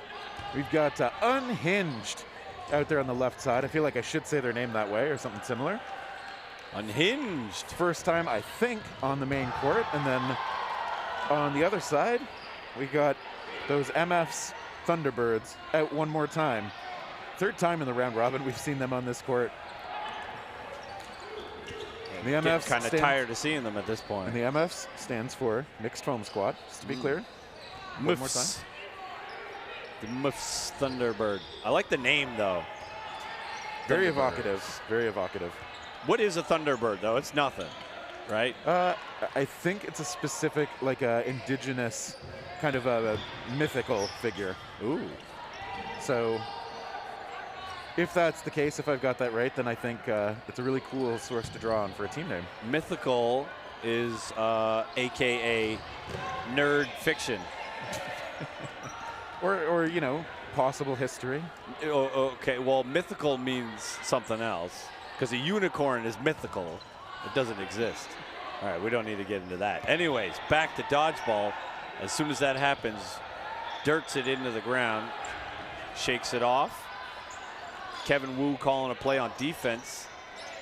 And he gets hit in the feet, but looks right up. Oh, Jenna McDonald was there for the support on the catch, but ended up paying the price for Kevin's attempt. Yeah, that's why, like, some people say you should call it when there's a pop-up and you're going for it.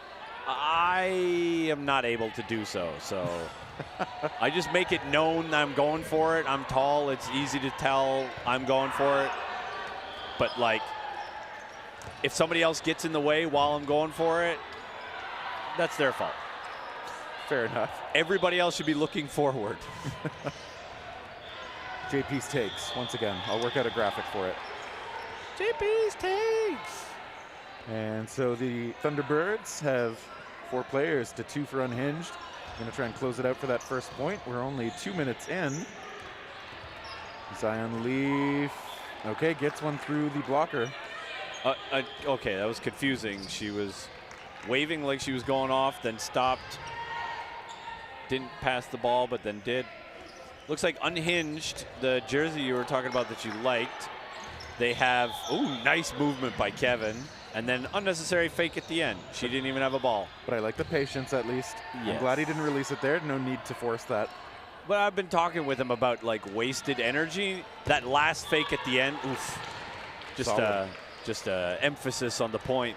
Just excessive movement. Sometimes I'm saying, like, maybe it's just because I'm old and I want to conserve energy. But, like, doing all that, sidestep. She has no balls anymore. One last fake, what's the point? Yeah, it's interesting. We talk about how important faking is, but once you've internalized that, I definitely think the next level, or maybe the first level, I don't know, it's like, what am I trying to accomplish with this fake? What's the outcome I want from it? You can fake to then set yourself up for a throw if the person drops. So maybe that's the counter argument. Kevin would say, well, she didn't drop or do whatever, so I didn't take the shot. I just talked myself out of my own point. Okay. Meanwhile, Boudreaux eliminated. I believe that was Amber Hayes taking the shot. And yes, rocking this Unhinged jersey, which I'm now on record as saying I really like. This is another really, really good jersey. I couldn't remember if we were on record or not, so sorry to put you on that spot. No, I'm good. If anyone wants to trade, Terry Thrasher would like a jersey. That looks great. Jen Rimple, yeah, that looked like a dirty block. So, I mean, we don't call it dirty blocks. It looks like a bad block. So, glad she called herself out for that. Yeah, Jen, yet another one of those super honest players. Yeah. PEI, they're known for their honesty. And they're good vibes. A lot of waving arms on this team. Maybe they weren't quite warmed up before this one. They've been playing pretty steadily. You hope they're kind of in it. Oh, nice shot. 2 balls coming in on Andrusik. Often you can only block or deal with one of them. Yeah. And that's the thing. Sometimes, like, they don't have to be the hardest throws, but they come in at the same point at the same time. On target, yeah. Exactly. You can only really do one thing. Oh, nice cover by Zion Leaf. It's like I blinked and he's throwing. It's so fast. Yeah, so Phillips is going to have to head out. He evaded the first 2, wasn't expecting the third one, and now on a bit of a scramble, Okay, we see Pelletier hit out. Very quickly turned on them. This is Steph Olive out of Dodgeball Ottawa with the sleeves on Unhinged. She took out Molly Pelletier for that last exchange. Jenna McDonald trying to do an uppercut block. Yep. Finish it. More nerd references. Not sure what you're talking about. Yeah, I bet you don't. Ooh, coming close. That was very close. Wearing a Woo jersey. I'm assuming that's an Eldon Woo because that's an old school. No, that's a John Woo jersey. I think that's a John Woo, 28. I was going to say because Eldon Woo was Maple Leaf. Yeah. John. Oh, I think she squeezed got it. that. And she tosses the ball aside like it was nothing. Like she does this routinely. It's funny because I could see it hit her and it sounded like it might have stuck, but then I couldn't see it in her hands. I saw her dropping and I was like, oh, did she lose that? Yeah. And then as she just kind of rolled over, you can see it squeezed between the knees. Yeah. What I really like is the commitment to the catch. Yeah. Like she definitely went for it. That's what she wanted. Even if she got a lucky outcome, I mean, you got to like the dedication there. False start, I think. The whistle coming in. False start, it looks like. Too many players, maybe? Too many players. Ooh, That's wow, 7. Yeah. There are 4 guys and 3 ladies. I think they're playing 3 and 3. I think because it's co-ed, I don't think we're doing 3 and 3, are we? I think the minimum is 2 of each gender. Okay. And it appears to be that it's possible that one of the ladies made the mistake, but I don't think they lost anything for that. They didn't lose a player or lose a point or anything. There's no penalty for that? I forget what the actual WDBF rule is. Well, like we're not WDBF, I guess, right now. We're WDBF rules inspired, I'd say. But, yeah. That's the ref's fault. That's what we're saying. Those volunteers. Why aren't they doing their job? Yeah, come on, Shade and Roman. Oh, they're new. They don't know the rules. Yeah. Nice block by Kevin. Yeah, the Thunderbirds back up to the line. This also might be a little difficult for Team Canada. Most of the time, in a tournament like this, you know almost all the players here. I mean, I personally don't know anyone except for Steph Olive on that team because she's out of Dodgeball Ottawa. Yeah, I definitely recognize a few of these unhinged players from past tournaments. Amber Hayes also, I think she plays cloth. Very dangerous player in cloth. Yeah, it's folks you recognize but don't always have a firm picture of sometimes. Yeah, and sometimes when we're playing a new team. Ooh, nice catch. Hey, Kevin, I don't know if that was on purpose, but great job, Kevin. Kind of squeezed that one in there while he's holding the ball. Good pressure, you stay up pressuring. You're not going to get those balls, but don't make anything easy for them. Yeah, she did have to throw based on where those 2 balls in a very difficult to retrieve spot. Yeah, Kevin pretends like he's going to be able to get that, but he's not nearly tall enough or long enough for that. Yeah. I think there are 3 players on Unhinged wearing Amber Hayes jerseys. That's a problem. Just indicates the popularity of the player. Including Steph Olive is wearing an Amber Hayes jersey, I think. So. I was gonna say, like, I can't see from here, but the name didn't look long enough to to be Olive. But she might not even be. Is that why? Because Amber Hayes is 69, and there's multiple 69s on this team. So that might just be like her regular team, and she just brought jerseys for everyone. Yep, bringing spares maybe. Wherever she plays out of, this is probably like her home team. And a couple of attacks going into the middle. Return shot from Vander Deacon missing.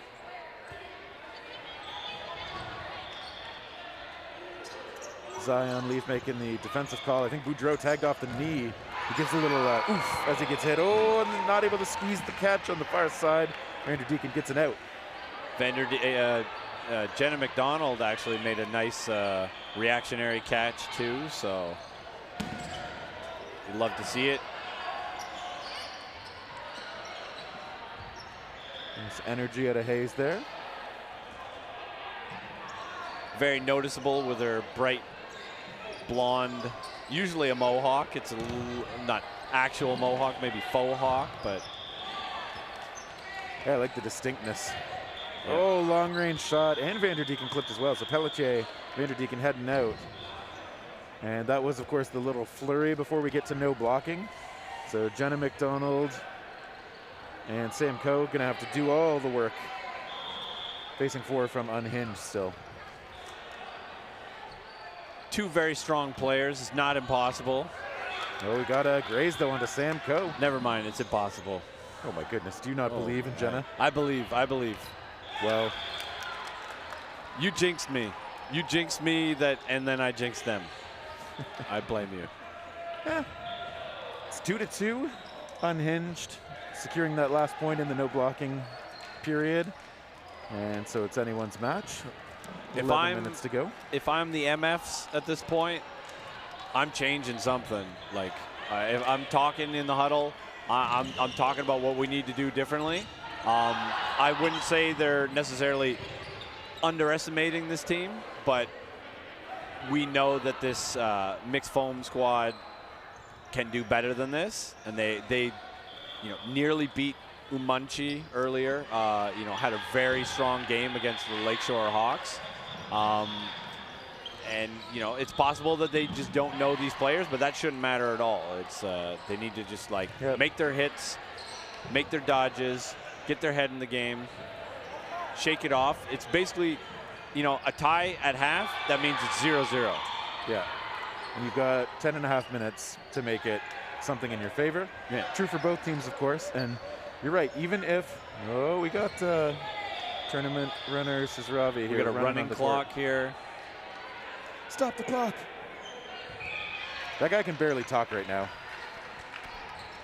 Because his coaching style is yelling, I think. Oh, well, his reffing style better be yelling because we're not going to be able to hear him. Very decent throw here off the rush for a team of players I do not know. Yeah, Unhinged, definitely showing some skills here. And you're right, even if they aren't as well known, like all of these mixed foam squad Canada players are good enough to just play their game and have confidence in that. Mm-hmm. And like you just saw right there, they threw one ball and the Unhinged player just returned on a counter and they weren't ready for it. They weren't paying attention.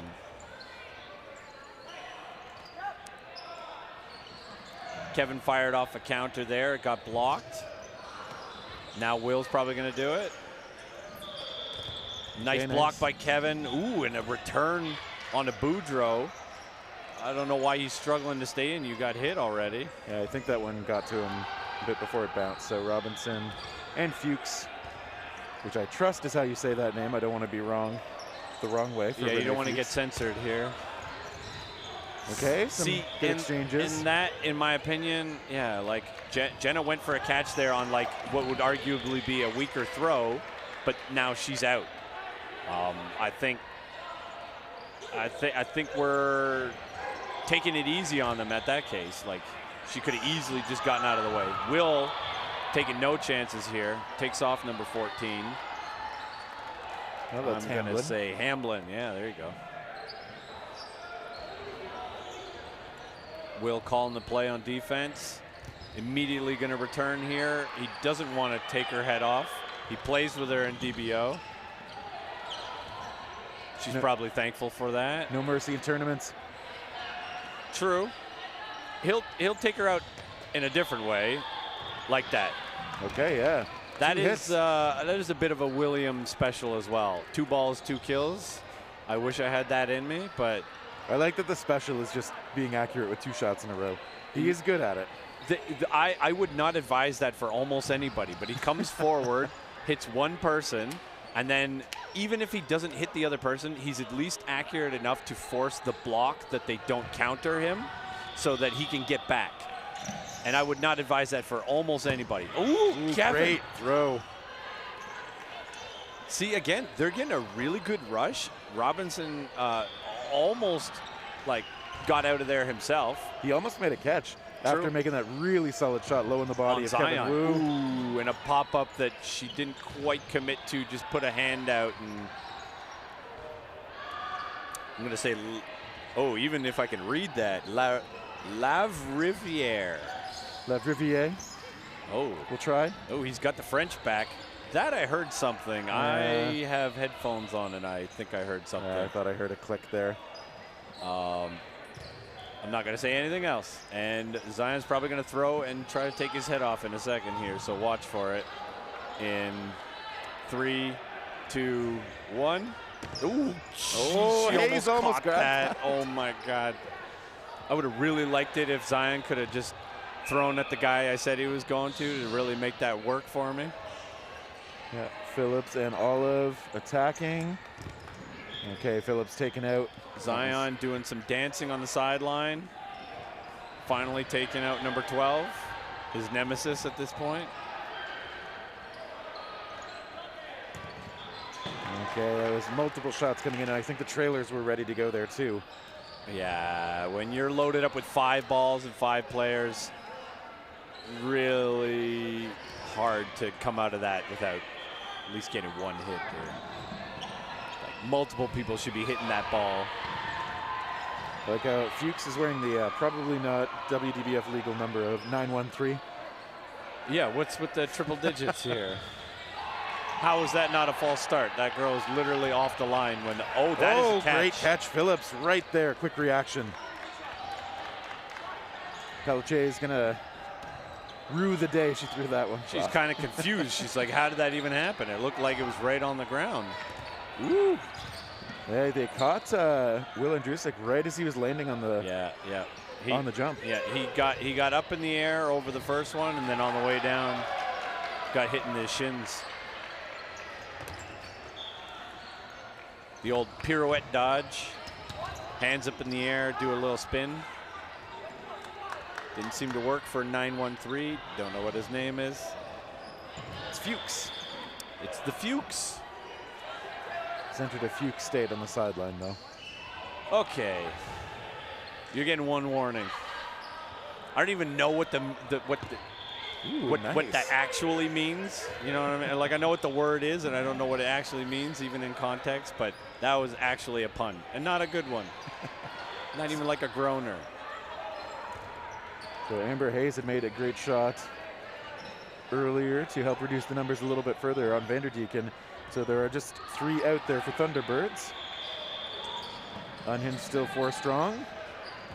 Hayes again lets it go. Okay, blocked by Robinson. Got McDonald and got returned upon by Boudreau.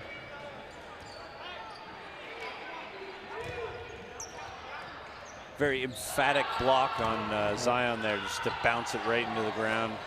It's one of those really smart things. If you can, just drive that ball into the ground. Make sure it's not going to do any other damage. Keep it on your side. Yeah. You have to be good at it, because otherwise you'll find you block it down into your own legs. Yeah, or you like it hits your hands as you're waving it down. Ooh, nice shot onto Olive, and then other Hayes. Other non-Hayes. Yeah, I'm going to guess by elimination that might be Renee Fuchs, but low confidence on my assertion there, so apologies to the player if I get that wrong.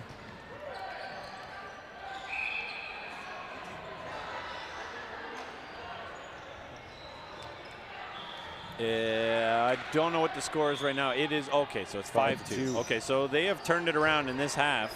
That's 3 in a row for the MFers. All the points going Thunderbirds' way. That's mixed foamers for... It's true, that's the slang. Everybody knows. Yep.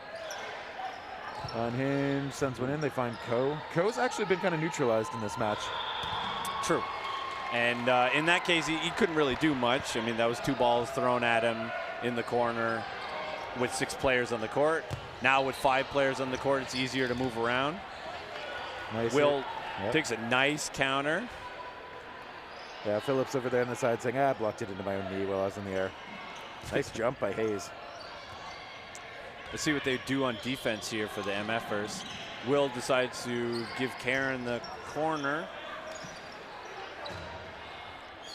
Jenna McDonald in the other corner. Will's making a call, even though he doesn't have a ball. Yeah, communication's a team job, no matter what. You see that? You see that little jump that Kevin Wu did there? Tucked his legs up underneath, landed fully on those knee pads.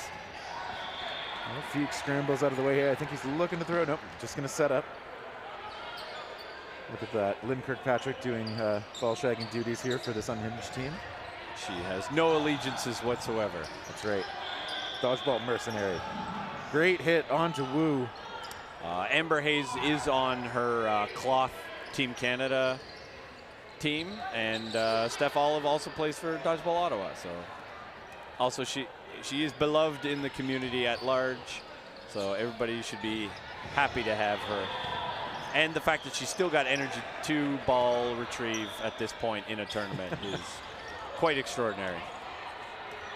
Okay, Fuchs. I didn't see what took him out, but he is heading off with a furrowed brow. Oh, look at that catch. Oh my goodness. As she landed, just it's like against her neck, trapped it. You see Zion Leaf back there just giving the applause. Yeah. Like, that was good. The noise it made as it went in too indicates that that was not an easy catch.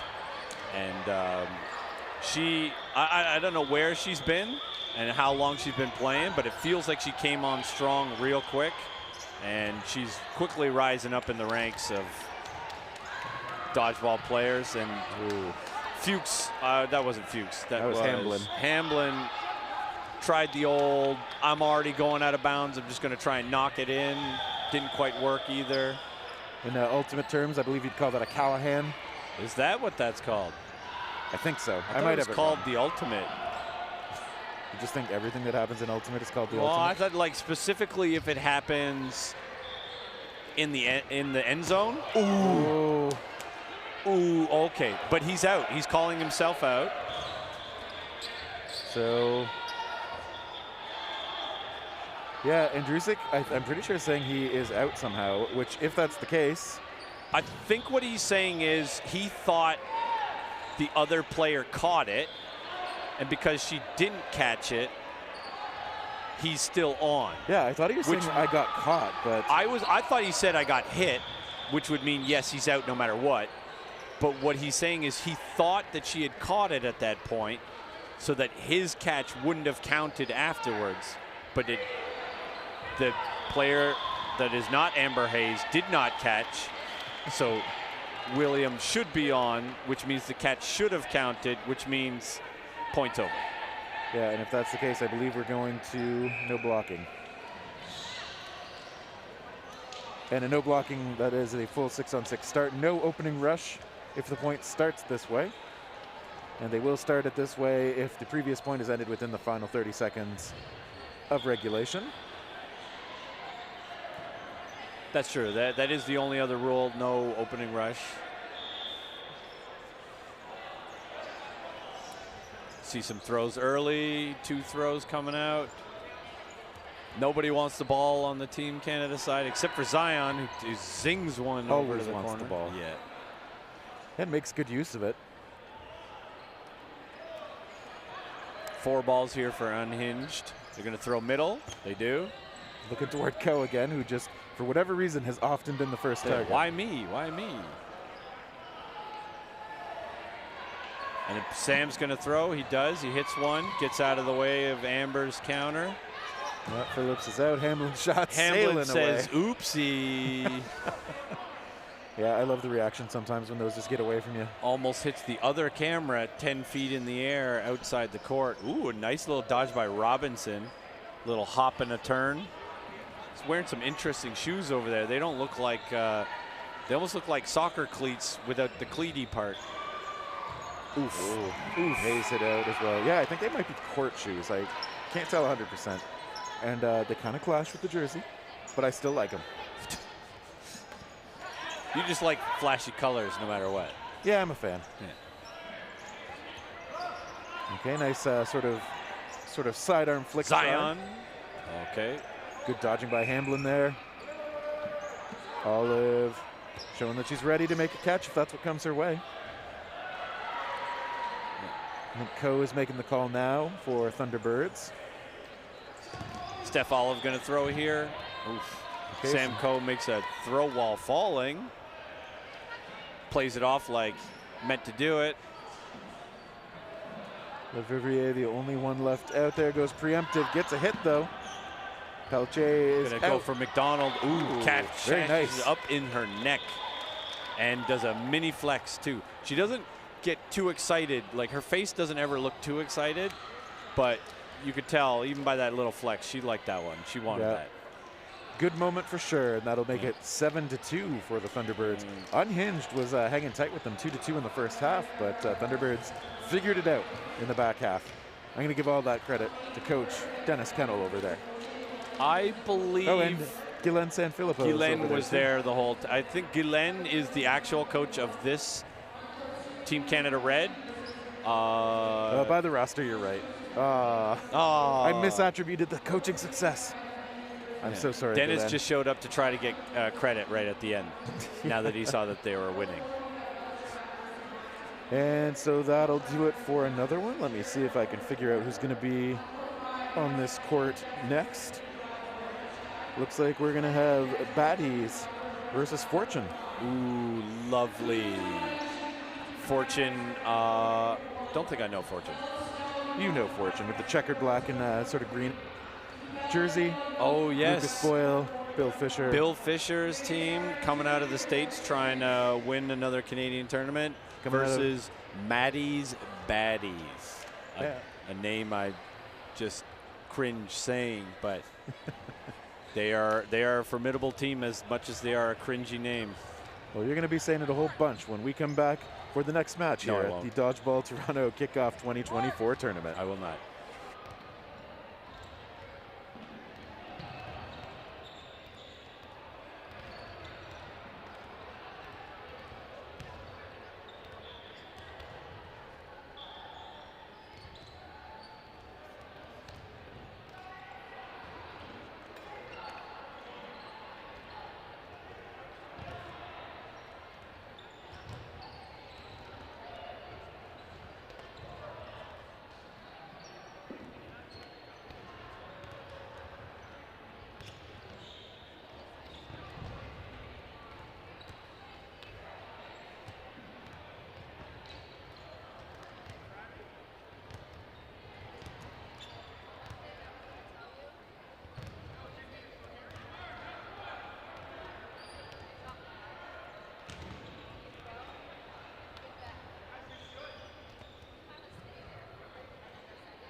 Welcome once again to the Dodgeball Toronto Kickoff 2024 tournament. Terry Thrasher and Japu Nguyen's here bringing you some kind of description of all the action. We got Maddie's Baddies on one side and Fortune on the other. Maddie and friends. And you saw Maddie so quick off the rush. She's got a very distinctive style of sliding to that ball and pitching it back. I tried that one time. Immediately burned my knee. The knee pad slid off, and I never did it again. And I think Fortune capitalizing on a little bit of chaos here. Sydney getting one right off the chest. Yeah, some good shots coming in from Fortune, but Maddie Garcia Silvera able to sidestep that. As he does. I think Maddie's one of the best athletes as players in Canada. Who was that who just got hit off on Fortune? That is Lucas Boyle. That's the Lucas. The Lucas. He has quite the cannon, but that was quite a high shot. Oof. Oh, Estabrooks. And I don't know who that is on Fortune, but he took a basically full court throw onto Estabrooks. Yeah, Rowan Chappell, who's now heading off. Is he wearing a Sri Lanka jersey? That's interesting. Just flexing his international jersey. I mean, I don't know how many Fortune jerseys they brought, but at this point, this is two divisions. They've got to be sweaty and gross. He had one in men's, so I definitely know. And one of his teammates is wearing one too, so with his name on it. This is Brenda Kramer on their closest near side here, wearing a Valkyrie jersey. Didn't know she had a Valkyrie jersey. She's actually from America. Yeah, has guested in Toronto. Was at the midseason clash last year. I remember he tried a curve ball from behind Jess O'Quinn. Upset with himself that he missed, not that he took that shot. That ball popped up off O'Quinn. A little too far to be retrieved. Just to finish the story, I was ball retrieving for someone last year at a tournament. Brenda Kramer hit me in the neck, and it hurt. So that lady could throw. Brenda Kramer will post a bunch of the dodgeball fitness stuff she does. She had, I think, on Instagram a post.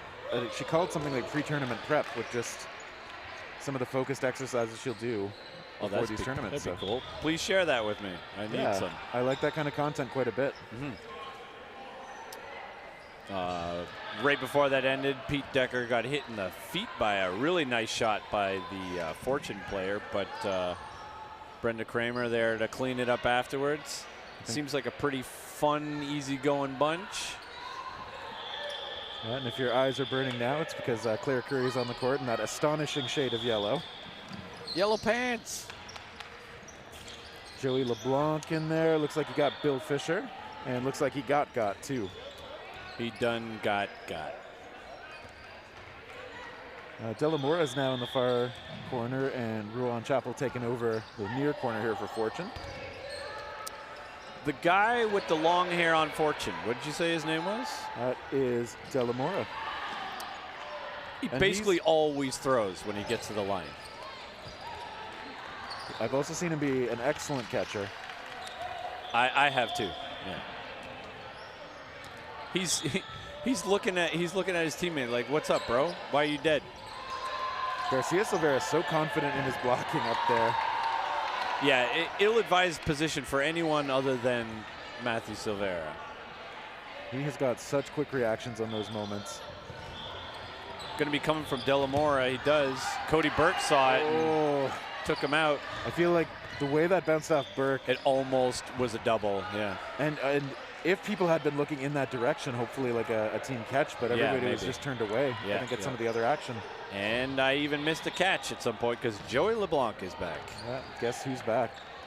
Okay, that shot from Marie Lee in the back toward Kramer. Kind of harmless. You got two balls trapped in no person's land. I don't know why I had to PC that up. Guess there were two ladies. Ooh, and she says good shot by Brenda Kramer, hitting her in the toes. Very accurate throw. Jumping over a shot and getting hit in the toes is very unfortunate. Curry creating room with a fake to safely retrieve that ball. Oh, and that one just dinged her.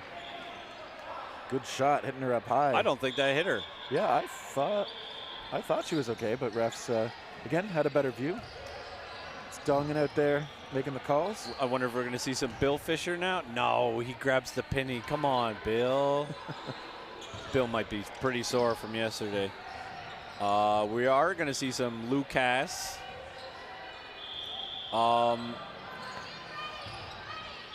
Let's see what the rush looks like. Jess O'Quinn still pretty fast, even though she didn't look like she was actually sprinting. Yeah, effortless gait. Yeah, it's gliding almost. Esther Brooks is returned upon. Lucas going high, and Esther Brooks sliding back. That was like a dynamic pancake. That's like a pancake slide to a push-up. Lucas gonna throw here. Oh, he just stares down Pete Decker instead. That was actually quite hilarious. If he had actually pump faked, Pete Decker was gonna throw it. See, Delamora throws every time. Again, Delamora is hit out. I think Decker might have been got too, I thought. Yeah, Dongan confirming. I think Delamora not only throws a lot, but then also looks for catches. So you can exploit that for someone that's always looking for catches, throw outside their body like they just did. Sydney, okay. Not taking the shot that time. Yeah, I thought maybe they'd throw a wind up here. Curry just hit out, not quite able to slide out of the way of that shot. So Fortune whittling away the team here. Yeah. I really want to see Lucas throw. I think he's got very classic form, very effective. Is it coming? No. The Team USA strategy always is come together in the middle, make a play call, and then spread out. Whereas Canada does this. We do a hand call, and then we come forward and throw. I kind of like the come together part. That was a really hard shot by Lucas. Just missed effortlessly by Jess O'Quinn. That is Jess O'Quinn, right? It is. Okay, yeah. Jack O'Quinn, we saw another team. Ooh, nice shot up high on Lucas. Delamora's like. I like when they come together and they don't, they don't take their eyes off the other team while they're talking. True. Yes. That is important if you're gonna bunch up like that. Yeah. So Joey LeBlanc, Sydney Somerville still out there for the Baddies. Maddie's friends have 4 balls. Good blocks. And neither shot doing damage, but both players still have a ball in hand to block with. Whistles went for something. I think we might be missing a ball.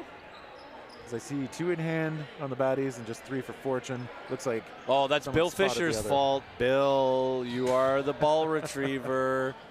That's your job out there. Called out. Okay. Hey, do your job, like Bill Belichick says. Joey LeBlanc. And then Sydney finishes it. Joey was running up there trying to say, let me throw, let me throw, let me throw. Sydney says, no, I got this.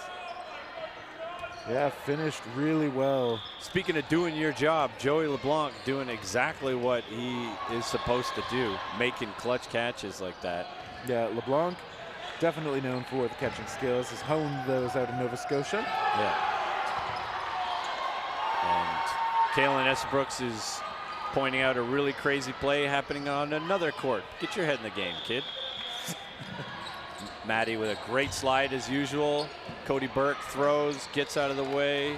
I guess he did get Williams. I could not tell if that one bounced. So Brandon Delamore reaching a little bit for that one as it curved off. It's if you're going to reach for a catch, don't reach for a Kalen Esbrooks full court curveball. Just not a good idea. Yeah, if he's throwing from that far back, he's going to be bending it quite a bit. Yeah. I mean, you can have the confidence of throwing from that far away when you can curve it that much. If you've ever seen that man's elbow when he throws in slow motion, it's disgusting. He basically dislocates his elbow every time he throws. Yeah, it's not for the faint of heart. Another player not playing with knee pads for some reason. Maniacs. Yeah. I asked him about it yesterday. I said, why don't you play with knee pads? And he said, I don't know. I find it liberating. That's interesting. I mean, he obviously makes it work. Chappell is a very strong player. He does still get really low. I think, okay, takes his outs too. Oh, Ooh. nice catch. Estabrooks did whip that one in. That was a hard throw, but it was like right between, well, it's in the pocket. Yeah, she did really well to collapse on it. Yeah. Oh, so close to the back line. Janice Ewan back there as the back line ref. Not She will waving not the flag. hesitate to call you out That's right. either. Ruthless. I mean, you gotta be. Kramer stepping into one. Interesting counter there. Sometimes I wonder what teams are calling on defense for counters. Oh, I think a double. Garcia, Silver, and Curry heading off, exchanging a little look of that was unfortunate. And that explains the little flurry at the end there. We are going into no blocking once again. I could hear ref Kenley Croft counting out the countdown. It is quite high-pitched. I could hear something, yeah. And that's good. I appreciate when the refs make it real clear what we're getting toward. Bounce. Ooh. Yeah, Somerville had a good release there, just skipped it a little short. Gonna get thrown at here. All the balls in Fortune's hand. They aren't able to connect with two. They're going to try again. Somerville sliding out of the way. Now they and Kramer are armed. Sydney gonna throw. Interesting choice to go underhand. I don't know if it's because it's a quicker release, but they definitely have a harder overhand throw, which is coming now, and gets under it. Good movement. They're gonna want to get a ball in hand quick. Nice, gets under both of those, picks up another one, gonna throw here, dodge, ooh, with a leg up. They are alone right now. Yeah, moving well out there. Yeah, I think the windmills are also easier on the arm, so if you can throw it, Yeah. can maybe help your endurance. Okay. At this point, they've thrown quite a bit. They need to take a breath. Gonna throw here. Good reset by Fortune. Somerville was playing in Coed as well. Sydney will catch. Ooh, bending nicely under that shot, though. Fortune so far not able to finish this, and Fortune Sydney, not a point on the board yet. Yeah, Sydney smartly getting under all these balls, looking for catches if they're there. Takes one out. Now it's a 1v1. Gets that one. Two. Clutching it out is Somerville. Sometimes it's a war of attrition. You're throwing, but they're also throwing. That was, I'm sure that wasn't the Fortune player's hardest throw. You start getting tired the more you end up throwing, and then Sydney being smart, going for a catch right there. No one's coming straight down the pipe. Really smart.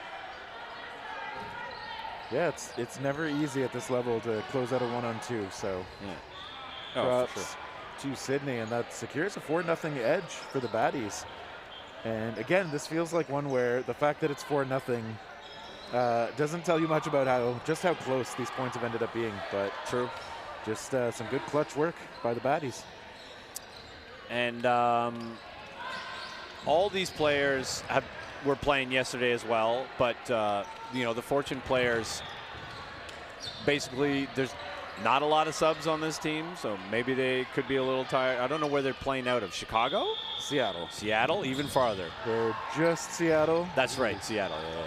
Curry, I love how committed Curry is to her throws as well. Just a whole body like a trebuchet.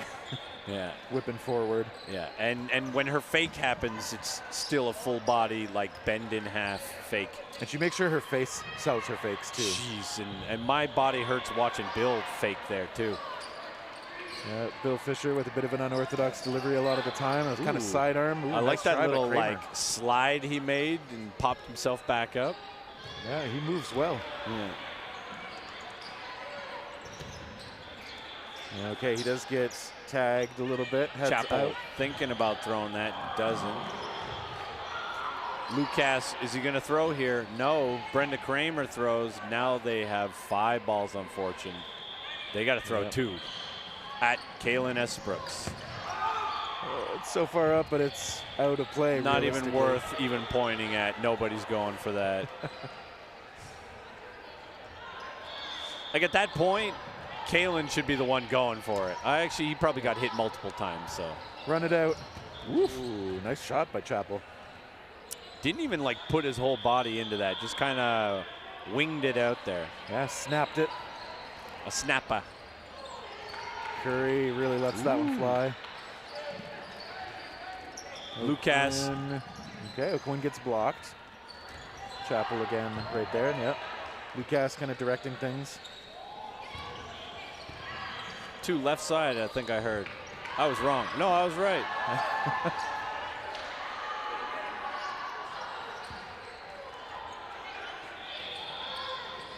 Baddys talking about it. O'Quinn, I think, making that call. Some mids throwing. They do get one. Okay, Curry just hoping to catch somebody off guard. Ends up knocking the ball flying. Making it harder for the ball retrievers. Yeah. And already the countdown's happening, but it's okay. We already made the play call, and Brenda gets hit on the way down by a bomb from Lucas. Yeah, I think he just put a little hitch in his windup, waiting out the move from her just to see what it would be. I actually do that quite often too. Like if someone's gonna be a jumper, I just make my windup a little bit longer. That looked like a bit of a dirty block there. Yeah. All right. She unfortunately, when she picked up the ball, she had her hand in such a way that when she put it up to block, there's absolutely no way she could have cleanly blocked that. And looks like we have a very good referee here by Pretty Boy Dongan, the pretty one. I never remember it. Travis? It's not Travis. That's Miles. Miles, the pretty one. Miles with the smiles. Ooh. And then throwing another one. They're up 5-0 at this point, and they're probably going to play a little loose from here on. They can be a bit of a silly goose type of team, Maddie and friends. Oh, no. Oh, no. How? Okay, I just got to say this. Put your ball down. When you're going for pop-ups, friends, put your ball down. That one had a moment where if she'd moved her head back enough, she might have been able to squeeze it against her back with her head. Yeah. There was also enough. Ooh, Maddie with the catch and a bit of a flex at the end there. And a bit of help staying in bounds I think, from Decker too. If she had actually caught that ball, there's a chance that I couldn't even tell if the original ball that she was trying to catch or her own ball got bobbled around and she was going for a catch. Like, it was unclear what was happening. Luckily, she let go of both of them at the end. Luckily for me as a spectator. Hot shot from Somerville taking out Williams. Let's see Bill Fisher do some magic. Ooh, that was a low release from him. It was like, came out at his shin height somehow. Yeah, he's got sidearm delivery as his primary, and he's got a few variations of it. Can commit to that ground dodge. Bill Fisher wants to take the shot, but Sydney was eyeing him. Didn't have enough cover on the other side. Fisher alertly ready to threaten the counter on Somerville. Great throw on Maddie Silvera. Maddie's going to throw here for sure. I was wrong. I said for sure. I shouldn't have said for sure. Look at the movement by Bill. Look at that. Those hard fakes from Garcia Silvera just opened Fisher up. Yeah. I do like the movement from Bill there. That was quite impressive. He had a second move, a third move, a fourth move, and then he got hit. But, you know, most people don't even have a second move. Yeah, good energy out there. Fortune is not yet on the scoreboard in a positive way, but they've been close still. I've got like 2 moves. If by the third move you haven't thrown yet, I just kind of stop and I'm just like, just do it already. It's just freeze. Yeah, just accept it. Stop with your faking. Just throw or don't. Decent run here. Kalen Esbrooks with a Pyong rush. Yeah. I'm going to call it the Pyong because he popularized it. The old catch it instead of passing it back to clear. You just jump and turn and throw. I can't get any power on that throw. I've tried it. It is not in my wheelhouse. Before I messed up my back, I could do it, but I didn't do it in a tournament like Pyong did. Oof. LeBlanc is able to get his hands on those sometimes, but it came in hot. And Burke tagged out as well. Burke, despite nominally being the captain of this Baddies team, hasn't been on the court that much. Has been focused down by Fortune, too. Fortune, of course, since they're in Seattle. Burke out of BC. Wouldn't be surprised if they're very familiar with the hardest foam guys. Burke looked like he's attending to Chapel at some point. Might have got a face shot. And we got one ball in that awkward place for Fortune, where it counts against them. Chapel has to make a play. That's an interesting strategy to not even go for it, basically forcing Fortune to throw. And then they're not going to be able to approach the line because they only have 2 balls. Yeah, I think by leaving it there, you can essentially get 2 balls out of the other team when they throw one. So Claire looks like she got the backwards hat player whose name I don't know. Jordan? I believe the that's only Williams. person I haven't seen. Okay, well, yeah, Jordan, Williams, yeah. Claire has a lot of power. I don't know if she has a lot of movement on her throws, but it's accurate though. It is accurate, so And very dependable. Yeah, exactly. I think obviously, putting break on your ball is secondary to getting accuracy on your ball. So yeah. Chapel. She's very angry with her fakes too. Yeah. She always just like has to look angry. I don't know if that helps sell it, but you look like you hate the person when you're faking at them. And Claire's such a cheerful person to talk True. to. It's a nice contrast. Yeah. But yeah, look how angry that face was. And gets Chapel too. A bad block. He very honest. Takes us out. I appreciate that. Chapel venting some frustrations. Probably on the side. frustrated that someone didn't take their out on the other side. Yeah, it happens. Maybe hoping for a bit of better cover from the team. Maybe. Ooh, cross court, I think found nice it. outside shot. Somerville showing the cross court talents. Now just one out there for Fortune facing 4. Estabrooks whips it and gets it. What is her name? Fresh Mark? That is indeed what it says. So I got told the story a little bit earlier that apparently it's a jersey not actually for her. There's a guy named Mark that plays in Seattle. Okay. He's a little too fresh with everybody. So it's literally, that is, I'm told, the story, if I got that right. How small is he? Because she's she's kind of slight. And we're in no blocking. Claire just wings one on yeah. Fresh Mark. Feels weird to say and hear that.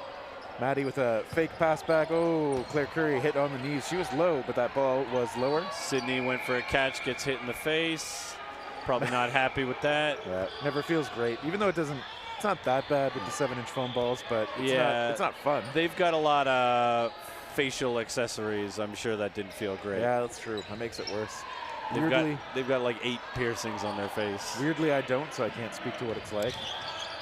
I can't, and I can still tell you it sucks.